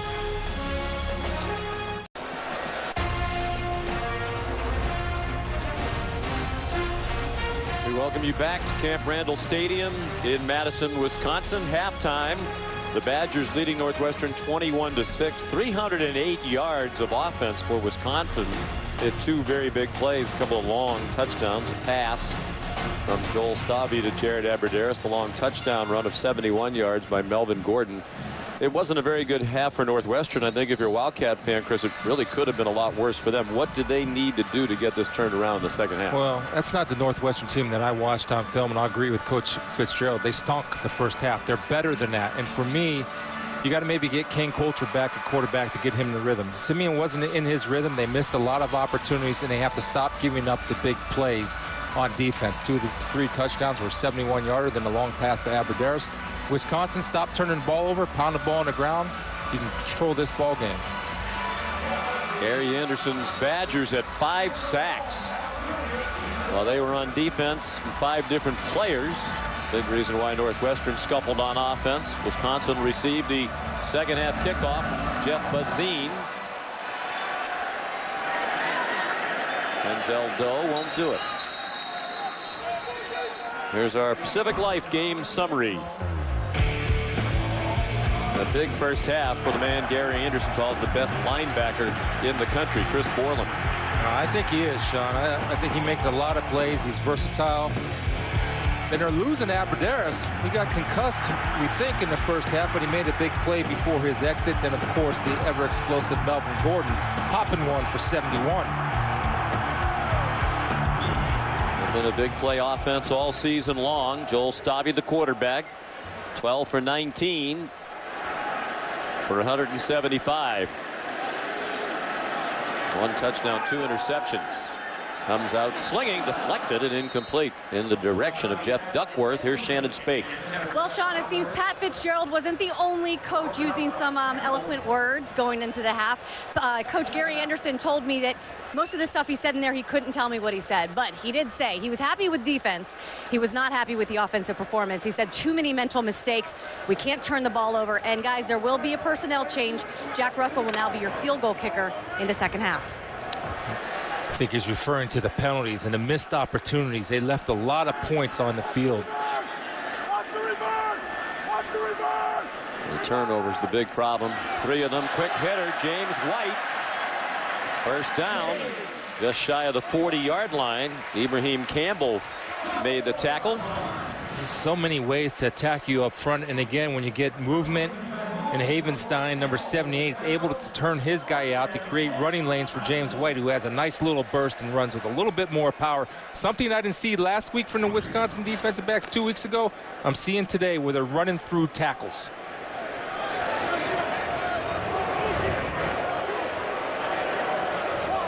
It's just about their average for the year. 7.4 per rush today. It helps when you pop one for more than 70. There's Melvin Gordon back in. He gets 12. They came into the ball game averaging 7.4 yards per carry, and that's best in the country, just ahead of Oregon's 7.1 per rush. And that offensive line trying to take advantage of a pretty considerable size advantage up front. And they're doing so. Where Northwestern was hurt against Ohio State was they weren't attacking, and those big bodies lean on those defensive linemen, and what they're doing is pushing them into the linebackers, cutting them off from making plays.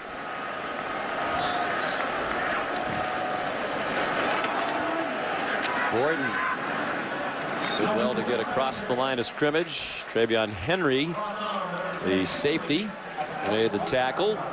Must be a smart family. He's at Northwestern, a great school, and his brother Travis plays at Yale. Yeah, that's pretty good.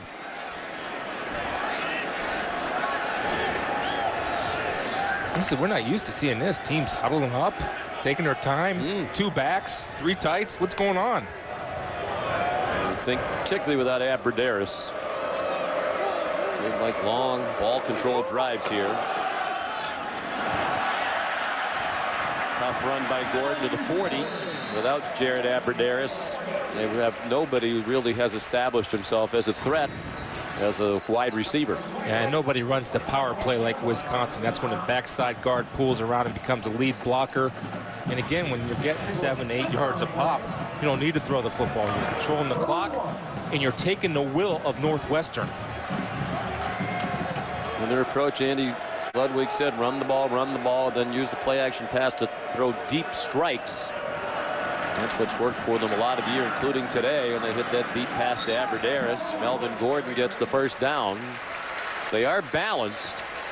They started the day to the Badgers with more than to the 2 offensive linemen in the backfield, which everybody knows it. He slanted down there and beat Pedersen to make a TFL. Did 9 sacks a year ago. As you saw him, the graphic, leading the conference this year. Watt was lined up as a fullback, shifted out to the right. James White, the running back, 3rd and goal from the 2. Stabby throws, touchdown, Wisconsin. Jacob Pedersen.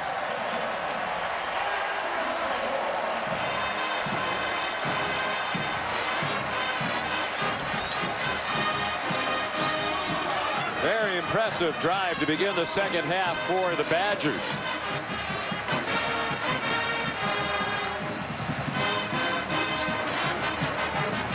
A nice little scheme right there. We're going to show you a little bit later on how they hid Pedersen to get him open. Jack Russell, the new kicker, as Shannon said, on for the extra point. Officially a 1-yard touchdown pass. Stave to Pedersen. His second touchdown catch of the year. 10 plays, 75 yards. Great start to the half for Wisconsin.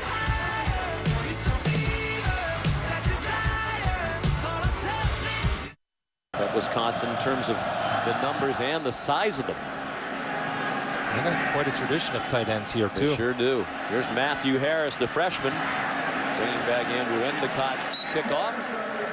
And into Leon Jacobs at the 22. Here's Robert Flores back in the studio.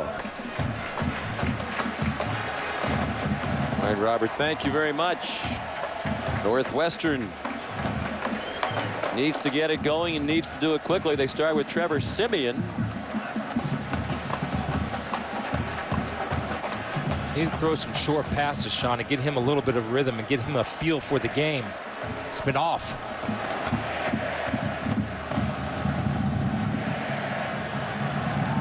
Siemian throws incomplete, looking for Rashad Lawrence. Coach Fitzgerald thought he was being interfered with.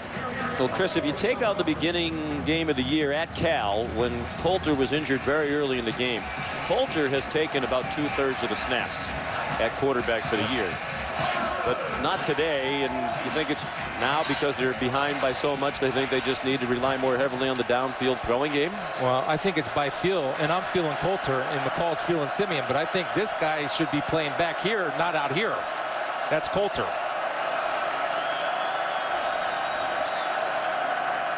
The Siemian doesn't have it right now. He's 8 for 21, and his pass is batted down. Brendan Kelly, outside linebacker, senior from Eden Prairie, Minnesota. Well, this is the pass rush specialist, Beagle and Kelly. You're going to see number 97 coming from the stand-up position. And again, it's just a little bit of a stunt where they have two guys coming as a screen, and the offensive guard cannot pick him up, Ian Park, and Kelly does a good job of getting that big, tall arm in the way of the throwing lane. Northwestern now 1 for 10 passing on 3rd down. And as a result for the game, they're 2 for 12 on 3rd down. Denzel Go, the fair catch, sort of. ABC College Football presented by Buffalo Wild Wings. Brought to you by the all-new 2014 Chevy Silverado, Windows, and DirecTV. If you call yourself a sports fan, you gotta get DirecTV. Call 1-800-DirecTV. Let's look inside the new University of Wisconsin-Madison driving simulation laboratory. It's in the mechanical engineering building. The simulator helps test new vehicle technologies, helps evaluate driving behavior in an effort to provide safer vehicles and roads all over the world. I trained for my NASCAR knowledge. Will Hampton a little early across the line. Offside. Defense, number 92. 5-yard penalty. First down. I get the feeling that they're having a hangover from last week. I think they're so disappointed. They were talking about being angry all week. Well, quite frankly, to me, it looks like they're letting it affect how they're playing today. They cannot match even the energy of Wisconsin. When you're on the road, you better have energy, or this is what happens. When we talked to Pat Fitzgerald, and again, they're playing without Venrick Mark, some of his other coaches and players, they said they thought the team had put Ohio State behind them, practiced well during the week. They have a history of bouncing back from losses, as they did every time they lost last year. James White carries for first down. Northwestern did come out, it seemed, with some energy, scored first on a field goal, but since then, they've really been dominated by Wisconsin. Well, you know, I've been in a position, Sean, where teams just cramming the ball down your throat, and it really does demoralize you. And as a defense, as a linebacker, or as a head coach, as a former linebacker, I wouldn't be opposed to taking a timeout and calling and challenging these guys. They're shoving it down your throat. Now, what are you going to do to answer?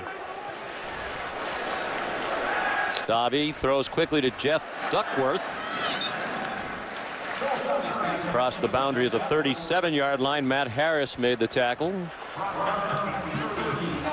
You have to, again, be so impressed with the play calling here of Andy Ludwig. Out many weapons at the wide receiver position with Aberderis done for the day. Finding other ways to move the football, still mixing in the pass with the run. Balanced again today, 182 yards rushing, 217 passing. Here's Andy in his first year at Wisconsin. To the left. You think about it, it's such a luxury when you know that you can always count on pounding the football.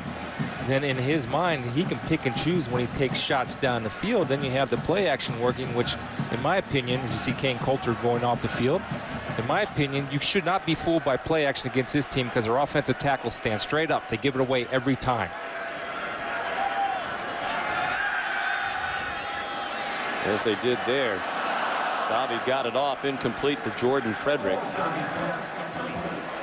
We mentioned Andy Ludwig's in his first season here. He hopes he's here for a while. Here's the guy who's kind of your typical coach. This is his 19th year as an offensive coordinator in college football at his 8th different school. 26 years of college coaching at 11 different schools, never in one place for more than 4 years. He said he and his family would really like to put down some roots and settle in here in a great community like Madison. Says something about the strength of a marriage and a strong woman that usually is involved and married to a coach because of that exact reason. How about Chris Borland down there covering the punts? Does it all.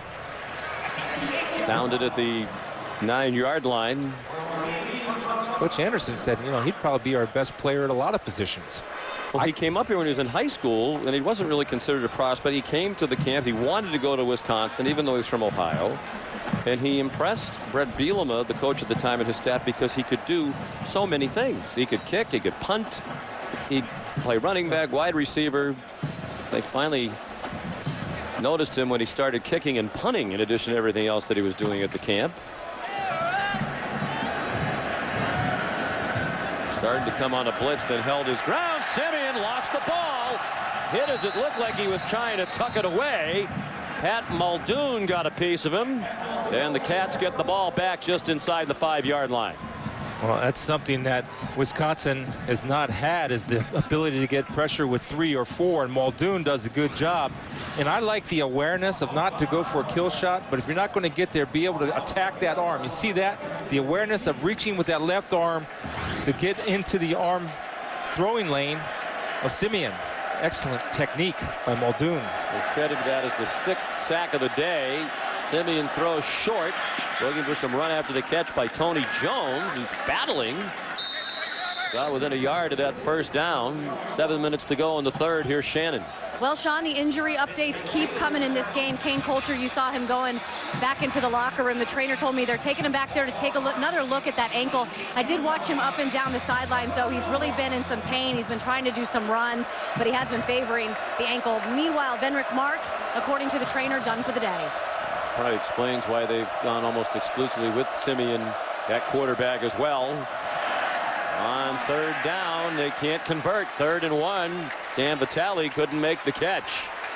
And they will punt for the 9th time today. The previous high for number of punts in a game this year for Northwestern, just 5. Yeah, and you see the frustration on Coach Fitzgerald, if not physically, mentally, because an open receiver missed and a chance to move the chains missed. Denzel Doe back for the punt from Brandon Williams.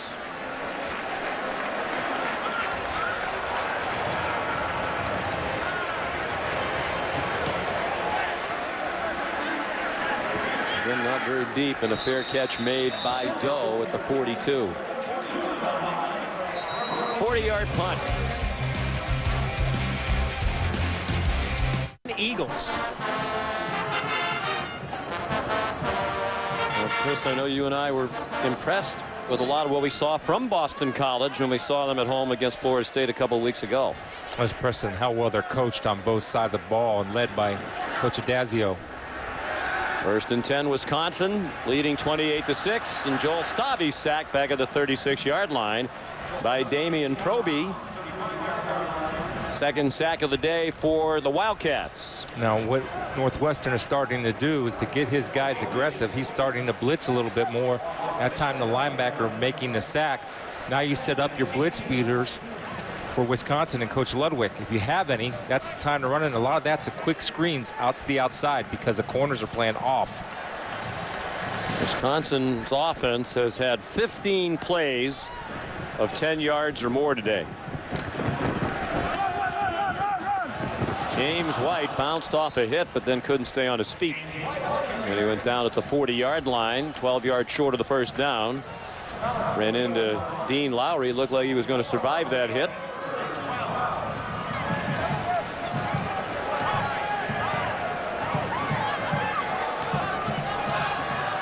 Third down, 12. Wisconsin 4 out of 9 on third down today.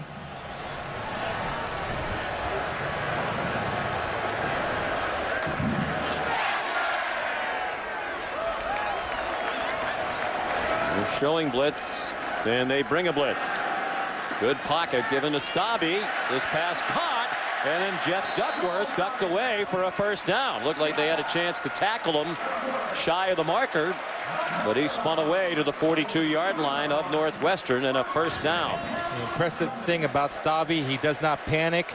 Little chaos around him in that pocket, but right there was the strike delivered. And Duckworth taking a good shot, but he's stepping up and making some plays. Travion Henry walloped him, but Nick Van Hoos had to make that tackle for Northwestern and did not.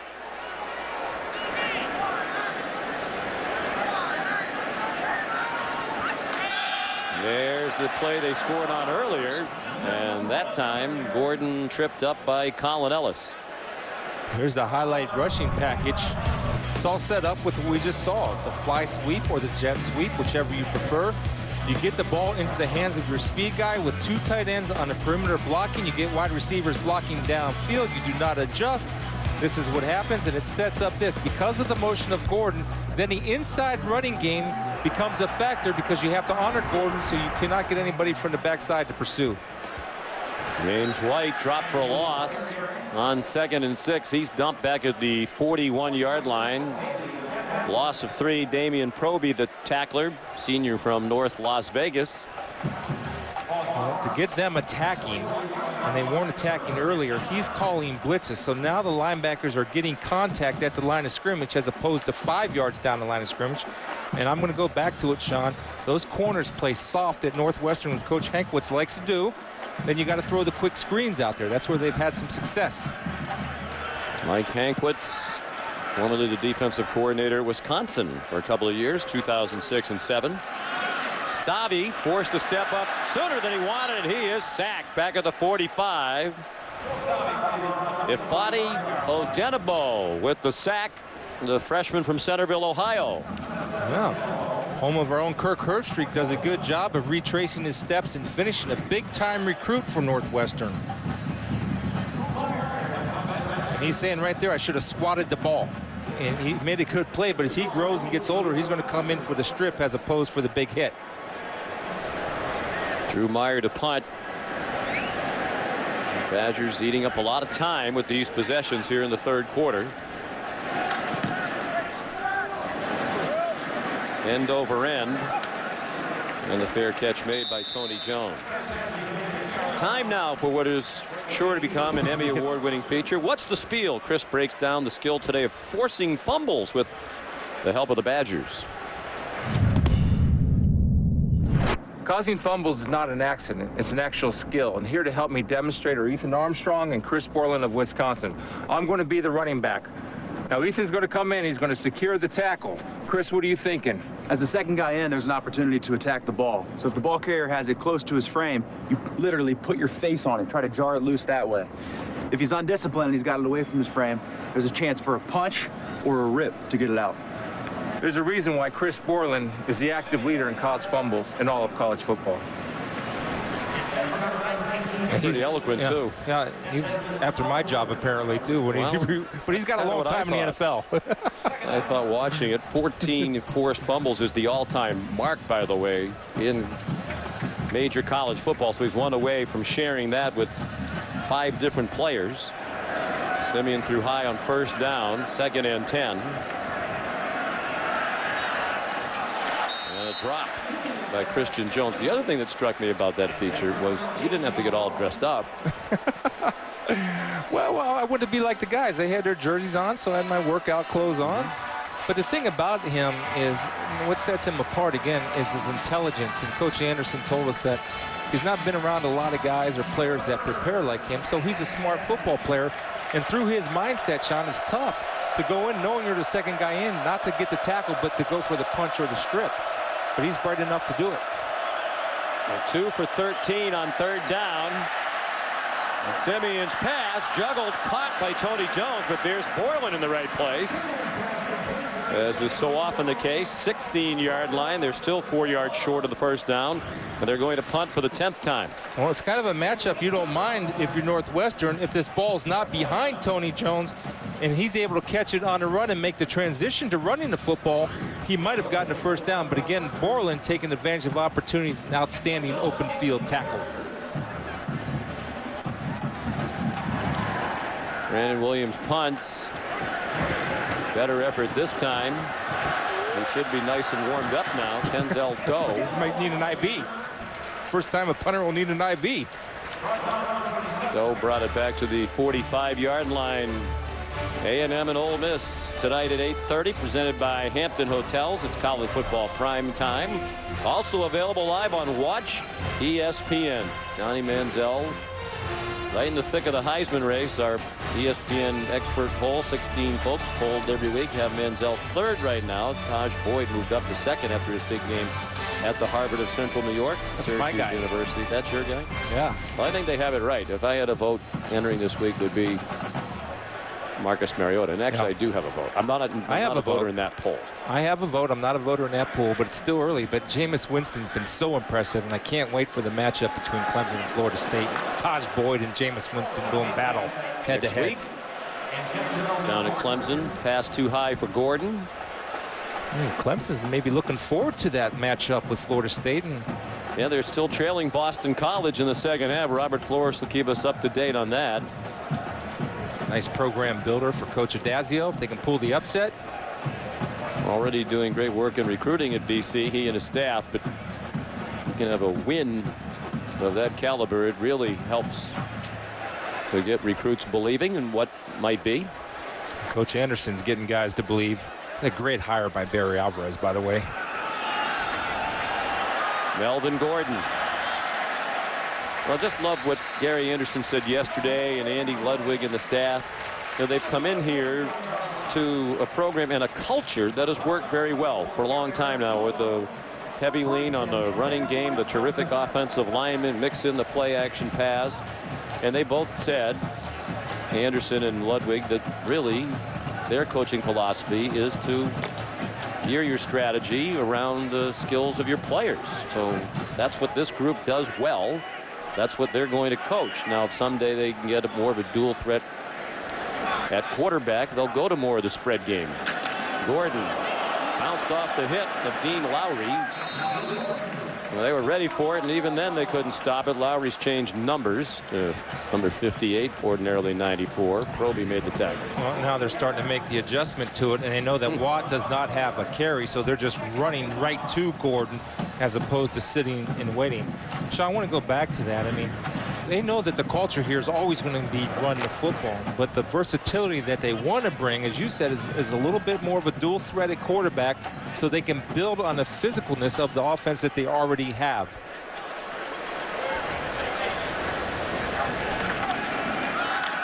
Final seconds of the third quarter. James White shoved out of bounds by Ibrahim Campbell, and that saved a touchdown. They're going to mark White out at the 15-yard line. 24-yard run, 1st and 10, Wisconsin. Well, you can be a good tailback if you have the skills of James White, and if you don't get touched until you're 10 yards into the second level of the defense. And that's a credit to the offensive line. It's a credit to the scheme. It's a credit to the offensive line sustaining blocks and finishing. Wisconsin 225 yards rushing now through 3 quarters, and they lead 28-6 as we go to the 4th in Madison. This telecast is available in high definition. Brought to you by Vizio. Sean McDonough, Chris Spielman, Shannon Spake, our producer Bo Garrett, our director Mike Schwab, our terrific crew. Delighted to have you with us. Homecoming here at Camp Randall Stadium has been a very happy homecoming for Badger fans. Wisconsin leading 28-6 as we go to the 4th quarter. In the red zone again, the Badgers. James White dropped for about a 3-yard loss on 1st and 10. by Chance Carter.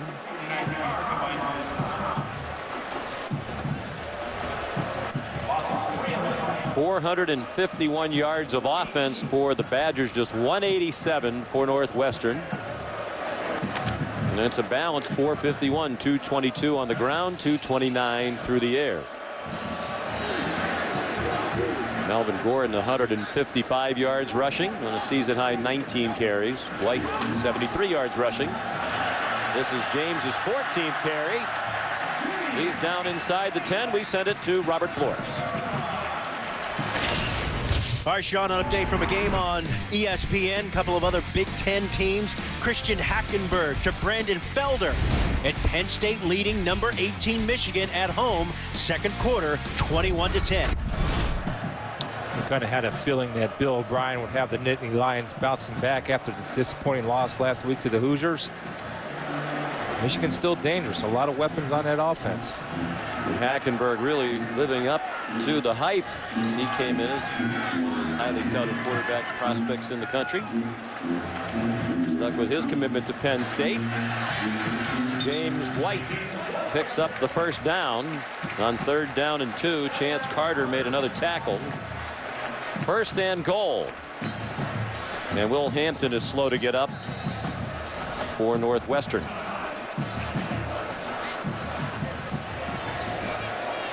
Well, we talked to Mike Hankwitz about what happened last week against Ohio State, and you talked about at the top of the telecast. Buckeyes rushed for 248 yards, 168 from Carlos Hyde. He said obviously it bothered him, but prior to that they had really done a very good job against the run.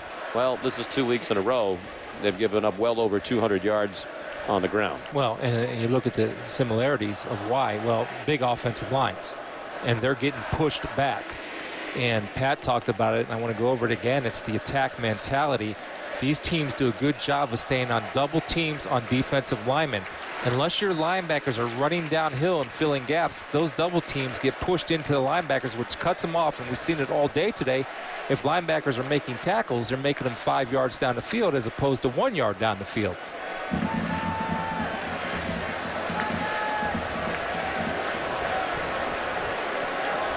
Hampton helped to the sidelines. Melvin Gordon now is the running back. He's looking for a hole. Put his head down, then got driven back. Those linebackers able to make a play on that one. Chichi Araguzzo and Damian Proby. A rare poor read by Melvin Gordon to run into the 3 tight end side. He cut that back inside when he had to corner the end zone. A straight way to 6 points. If there were any questions about how he was feeling after he hurt his left knee last week, also banged up a shoulder. Did not practice during the bye week, returned to practice earlier this week. Gordon is clearly okay.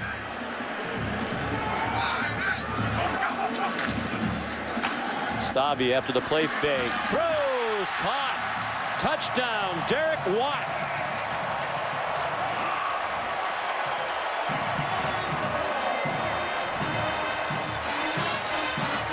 Well, they're doing what they want to do. Right here, Watt, it's all set up off the play action. They have not run a running play out of this formation. Watt is outside the offensive tackle so he can get to the flat. It's just a simple little play action. Everybody's sucked up inside. They don't have to be sucked up inside because there's no lead blocker, and it's an easy pitch and catch from Stavi to Watt. Smith got sucked up in that play action, Sean. There's nothing there. Nobody's leading on him. It's a straight touchdown. Easy pitch and catch. And the extra point up and good by Jack Russell. Another ball control drive. They took more than 4 minutes off the clock, and Watt has his first career touchdown.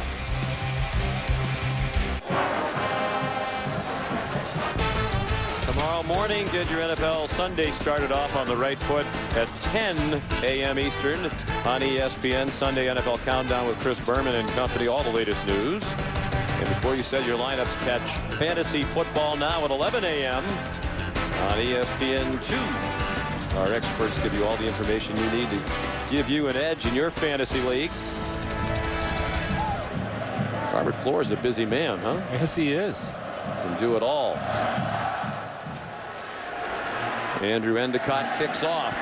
Matthew Harris. Upended at the 29. Here's Shannon Spake. Well, Sean, Chris, Vendrick Mark might not be in the game and on the field right now, but he is busy on this sideline. He's just trying to get his players emotionally charged. Chris, you mentioned sometimes when it's such a lopsided game, the emotions can get the better of you, and they're trying the best to just keep their heads in the game, even though the score is getting away from them. Also, another injury report. Kane Coulter, the team has told me, is done for the day, Sean and Chris. Well, when you lose those type of weapons, and it's a big part of their offense, Vendrick Mark, the home run hitter, and Coulter, part of the two-quarterback system, it puts a hamper in your game plan, believe me. Trevor Siemian throws, caught. Christian Jones, a lot of run after the catch. Knocked out of bounds by Tanner McAvoy, the former quarterback. Well, big improvement for the Wildcats. Last 3 possessions had all been 3 and outs. That's a 25-yard gain.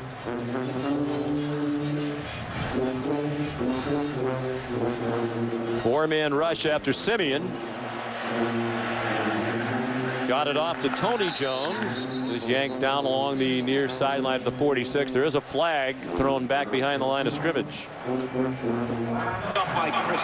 Holding. Offense. Number 53. 10-yard penalty. First down. Jeff Mogus, the left guard. Well, Northwestern's having a difficult time handling the stunts. What I mean by stunts is that defensive linemen are kind of trying to run picks. They run X games. They run behind each other. And Northwestern has not been able to handle that movement on the pass rush all game.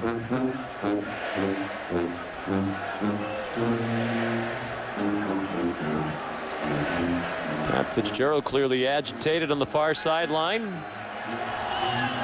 Siemian, that's a long throw, and it's too high for Cameron Dickerson. He's 11 for 29 passing now.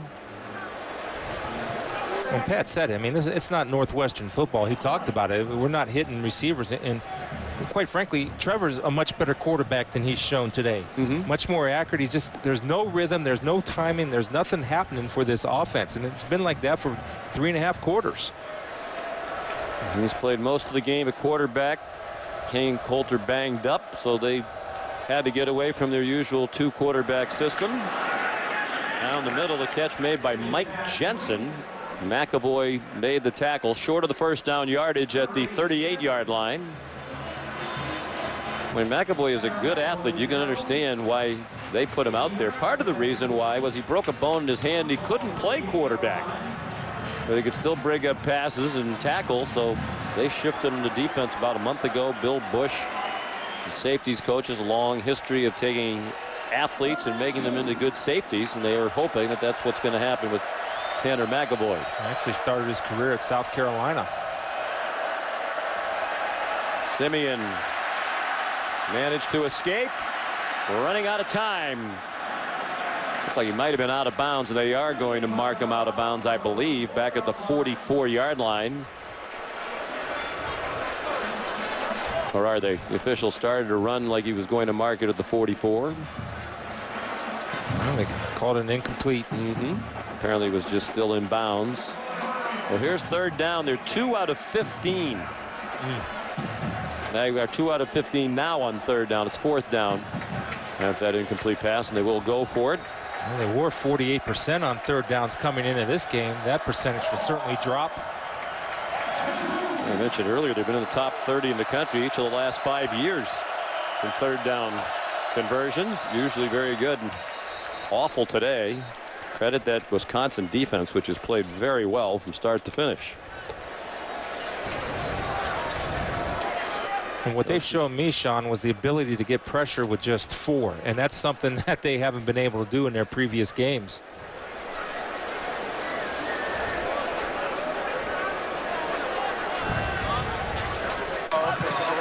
The 25-second clock should be reset. There's no foul on the play. Fourth down. Well, Dave Aranda had done a lot of studying of the stats and the film. He said the keys are takeaways, third down defense, and don't give up the big plays. When they've won, not just this year, but in recent years, Wisconsin's excelled in all of those areas. Well, they've had takeaways today. They've been great on third down, and they haven't given up big plays. 4th and 2. Nice catch of a high throw. Christian Jones has the first down with about 2 yards to spare, and Darius Hillary, who made the tackle, is not getting up. Well, they did a nice job of running a rub route or a pick route, so they're able to create separation for the young man on the ground there, Hillary. Good patience by Simeon to allow that to clear to throw to the open guy. Hillary's a sophomore from Cincinnati, part of this inexperienced secondary. Has really had its best game of the year here today. They started the year with back-to-back shutouts, but that was UMass and Tennessee Tech. Big step up in the level of competition today, and they've held Northwestern to 6. ABC College Football presented by Buffalo Wild Wings. Brought to you by Buffalo Wild Wings, the official hangout for NCAA football. Dr. Pepper, always one of a kind. And AT&T, rethink possible. The Games and Learning Society here in Madison. They examine how video games can be used to transform how people learn. Or in a lot of cases, perhaps don't learn, because they're spending so much time playing video games. Think they have Pong in there? I don't know. Is that one of your favorites? You don't strike me as a big... Pong and Atari. Do people still play like Ms. Pac-Man? That's more from my era. Incomplete pass. Simeon looking for Rashad Lawrence. 10.5 to go. Kari Washington, true freshman who had the coverage there, just came in for Darius Hillary, who limped off the field during the commercial break. They've been a very good offense prior to today, but not today. I don't even recognize what I've watched on film. And they'll get it together. Fitz will get them going. Look out. Bo Allen plants Simeon with the 7th sack for Wisconsin. They came into today with 7 sacks for the year in 5 games. They've matched that total today. Well, when you're 325 pounds and you got a rip and a swim to follow, take a look.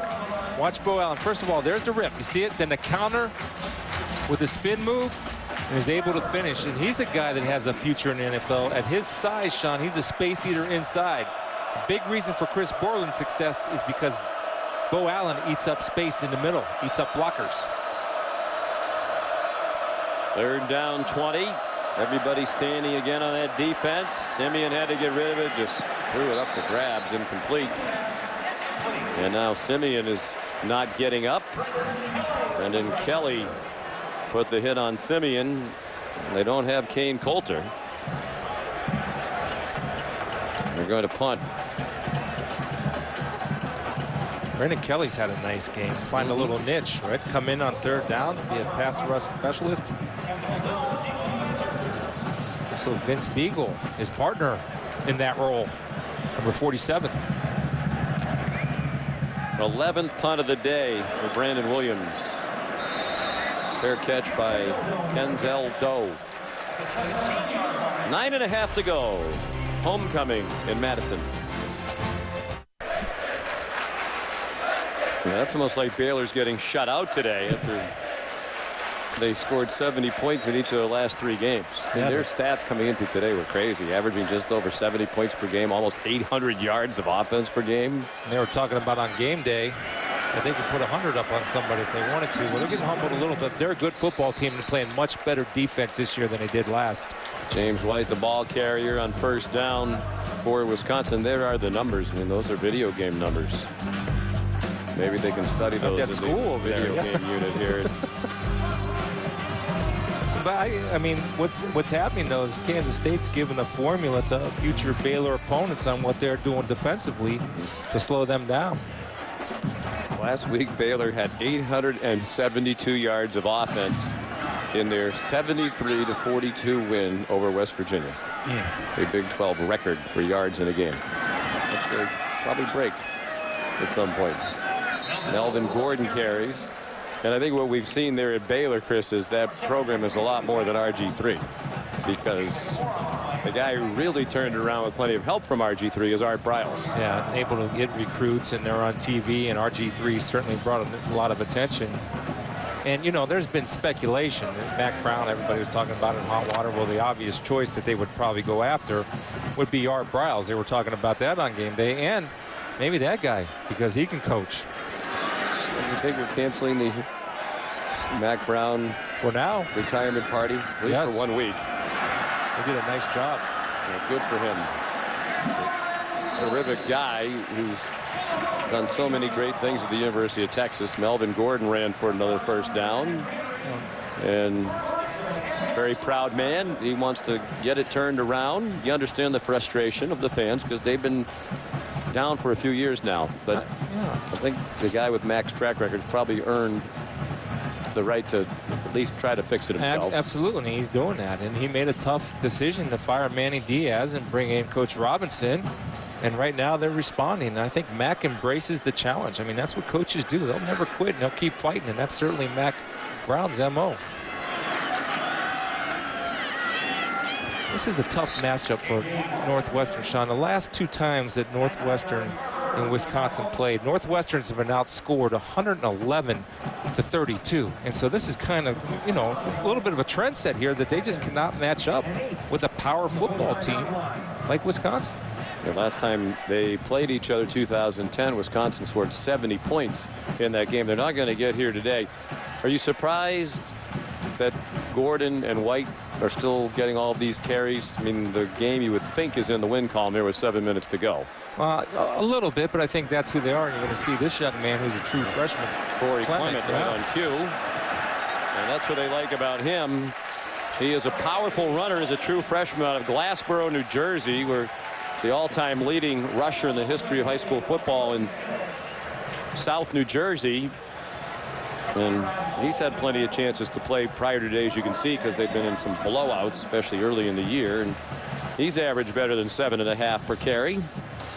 I'm a little surprised, although, you know, this was something going into the game that we marked, that Northwestern wasn't more stout against the run today, because Pat kind of felt good about that coming into this game.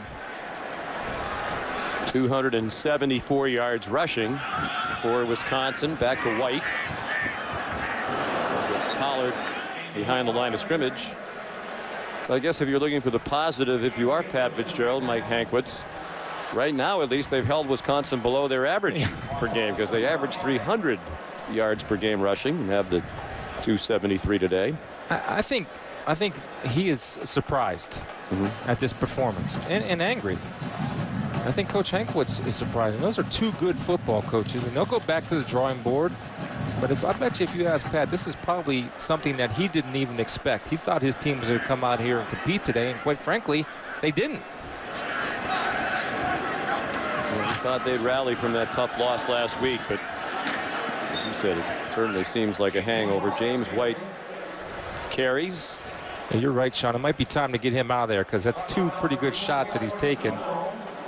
Yeah, keep Melvin Gordon out. You have a lot to play for here the rest of the year. You lose him or you lose Gordon with 5 minutes to go when you're ahead by 29 points. Yeah, you're certainly leaving yourself open to a lot of criticism. And that's not the reason why you should take him out. You should take him out because it's a smart thing to do. It is the 13th 100-yard game of his career. Perhaps that's why they were keeping him there just long enough to get over 100. So both he and Gordon are over 100. Stabby dumps it off to Corey Clement. Breaks tackles and has a first down. Chased out by Ibrahim Campbell. Colin Ellis couldn't get the freshman on the field turf. Well, this is the difference. I mean, you're bringing fresh legs and a guy that wants to earn his touches. Well, how do you earn your touches? By running through the tackle of Colin Ellis and just showing the coaches that you're fresh legs and you can contribute, and you want to get into that rotation of Gordon and White. They're really excited about his prospects. I mentioned it's not unusual. They've had 2 100-yard rushers in the same game. It's happened for Wisconsin now in 8 of their last 14 games.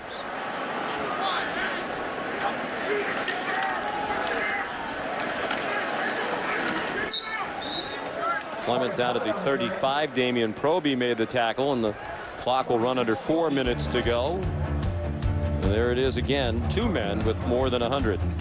And when you see that, you got to give credit to the offensive line. And the thing those two did better today, I thought they made an open guy or the on-block guy miss to get those extra yards. And better job of them improving. And Gordon looked healthier to me today than he did against Ohio State when he got that little knee injury nick.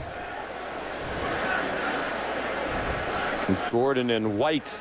Wisconsin's the only team that has 2 running backs in the top 30 in the country in rushing.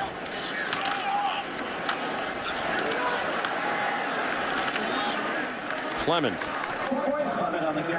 to the 29-yard line. Araguzzo another tackle. Well, Matt Kenseth and Jimmy Johnson still 1 and 2 in the chase. Who's going to make a move tonight? The NASCAR Sprint Cup continuing with the Bank of America 500, 7 o'clock tonight, right here on ABC. Evan Harvick won the regular race at Charlotte back in May. Jimmy Johnson's won the Charlotte Chase race 3 times. Well, keep your eye on Kurt Busch, Sean. He won the Nationwide Series last night in the stock car racing. That's the. You really have to stop it. Well, the entire crew would really like you to stop doing your Chris Economathi imitation. Corey Clement got the first down. And there is a flag on the play. Legal formation. 5 players in the backfield. 5-yard penalty. 3rd down. Let's go to somebody who really does know something about NASCAR. Here's Shannon. Well, Sean, you'll love this one because we do have to correct Chris. It was actually Kyle Busch, not Kurt Busch, who won the race last night. But, that's a shock that he missed that up. Well, thank you, Shannon. How's this for a field trip, guys? We have a bunch of our colleagues from ESPN. They're down there in Charlotte right now, part of the NASCAR immersion. So they're hooked up with one of the teams. They get to do a ride along. They hang out with the crew and hang out during the race. If they go to Victory Lane, they get to go to Victory Lane as well. So it's a lot of fun. We got to get you guys involved in that next year. I'm actually shocked that I wasn't invited with my extensive knowledge of that fine sport. Can you guys name a driver from Wisconsin? Matt Kenseth. Right. There's actually a couple. Matt Kenseth, Dick Trickle, Johnny Sauter. So we have a handful of them from this state. Corey Clement was tackled by Araguzzo. I bet Linda Cohn has a heavy foot in that car. I bet she likes it. Huh? She likes the speed. Yeah, that looks like fun. I mean, it's interesting. Well, you couldn't go because it's going on now, and we need you here, clearly. I can go earlier in the week. Don't they have, like, practices? Go look at the mechanics. They don't show up on Saturday or Sunday and race. You know, they practice. 4th down and 5.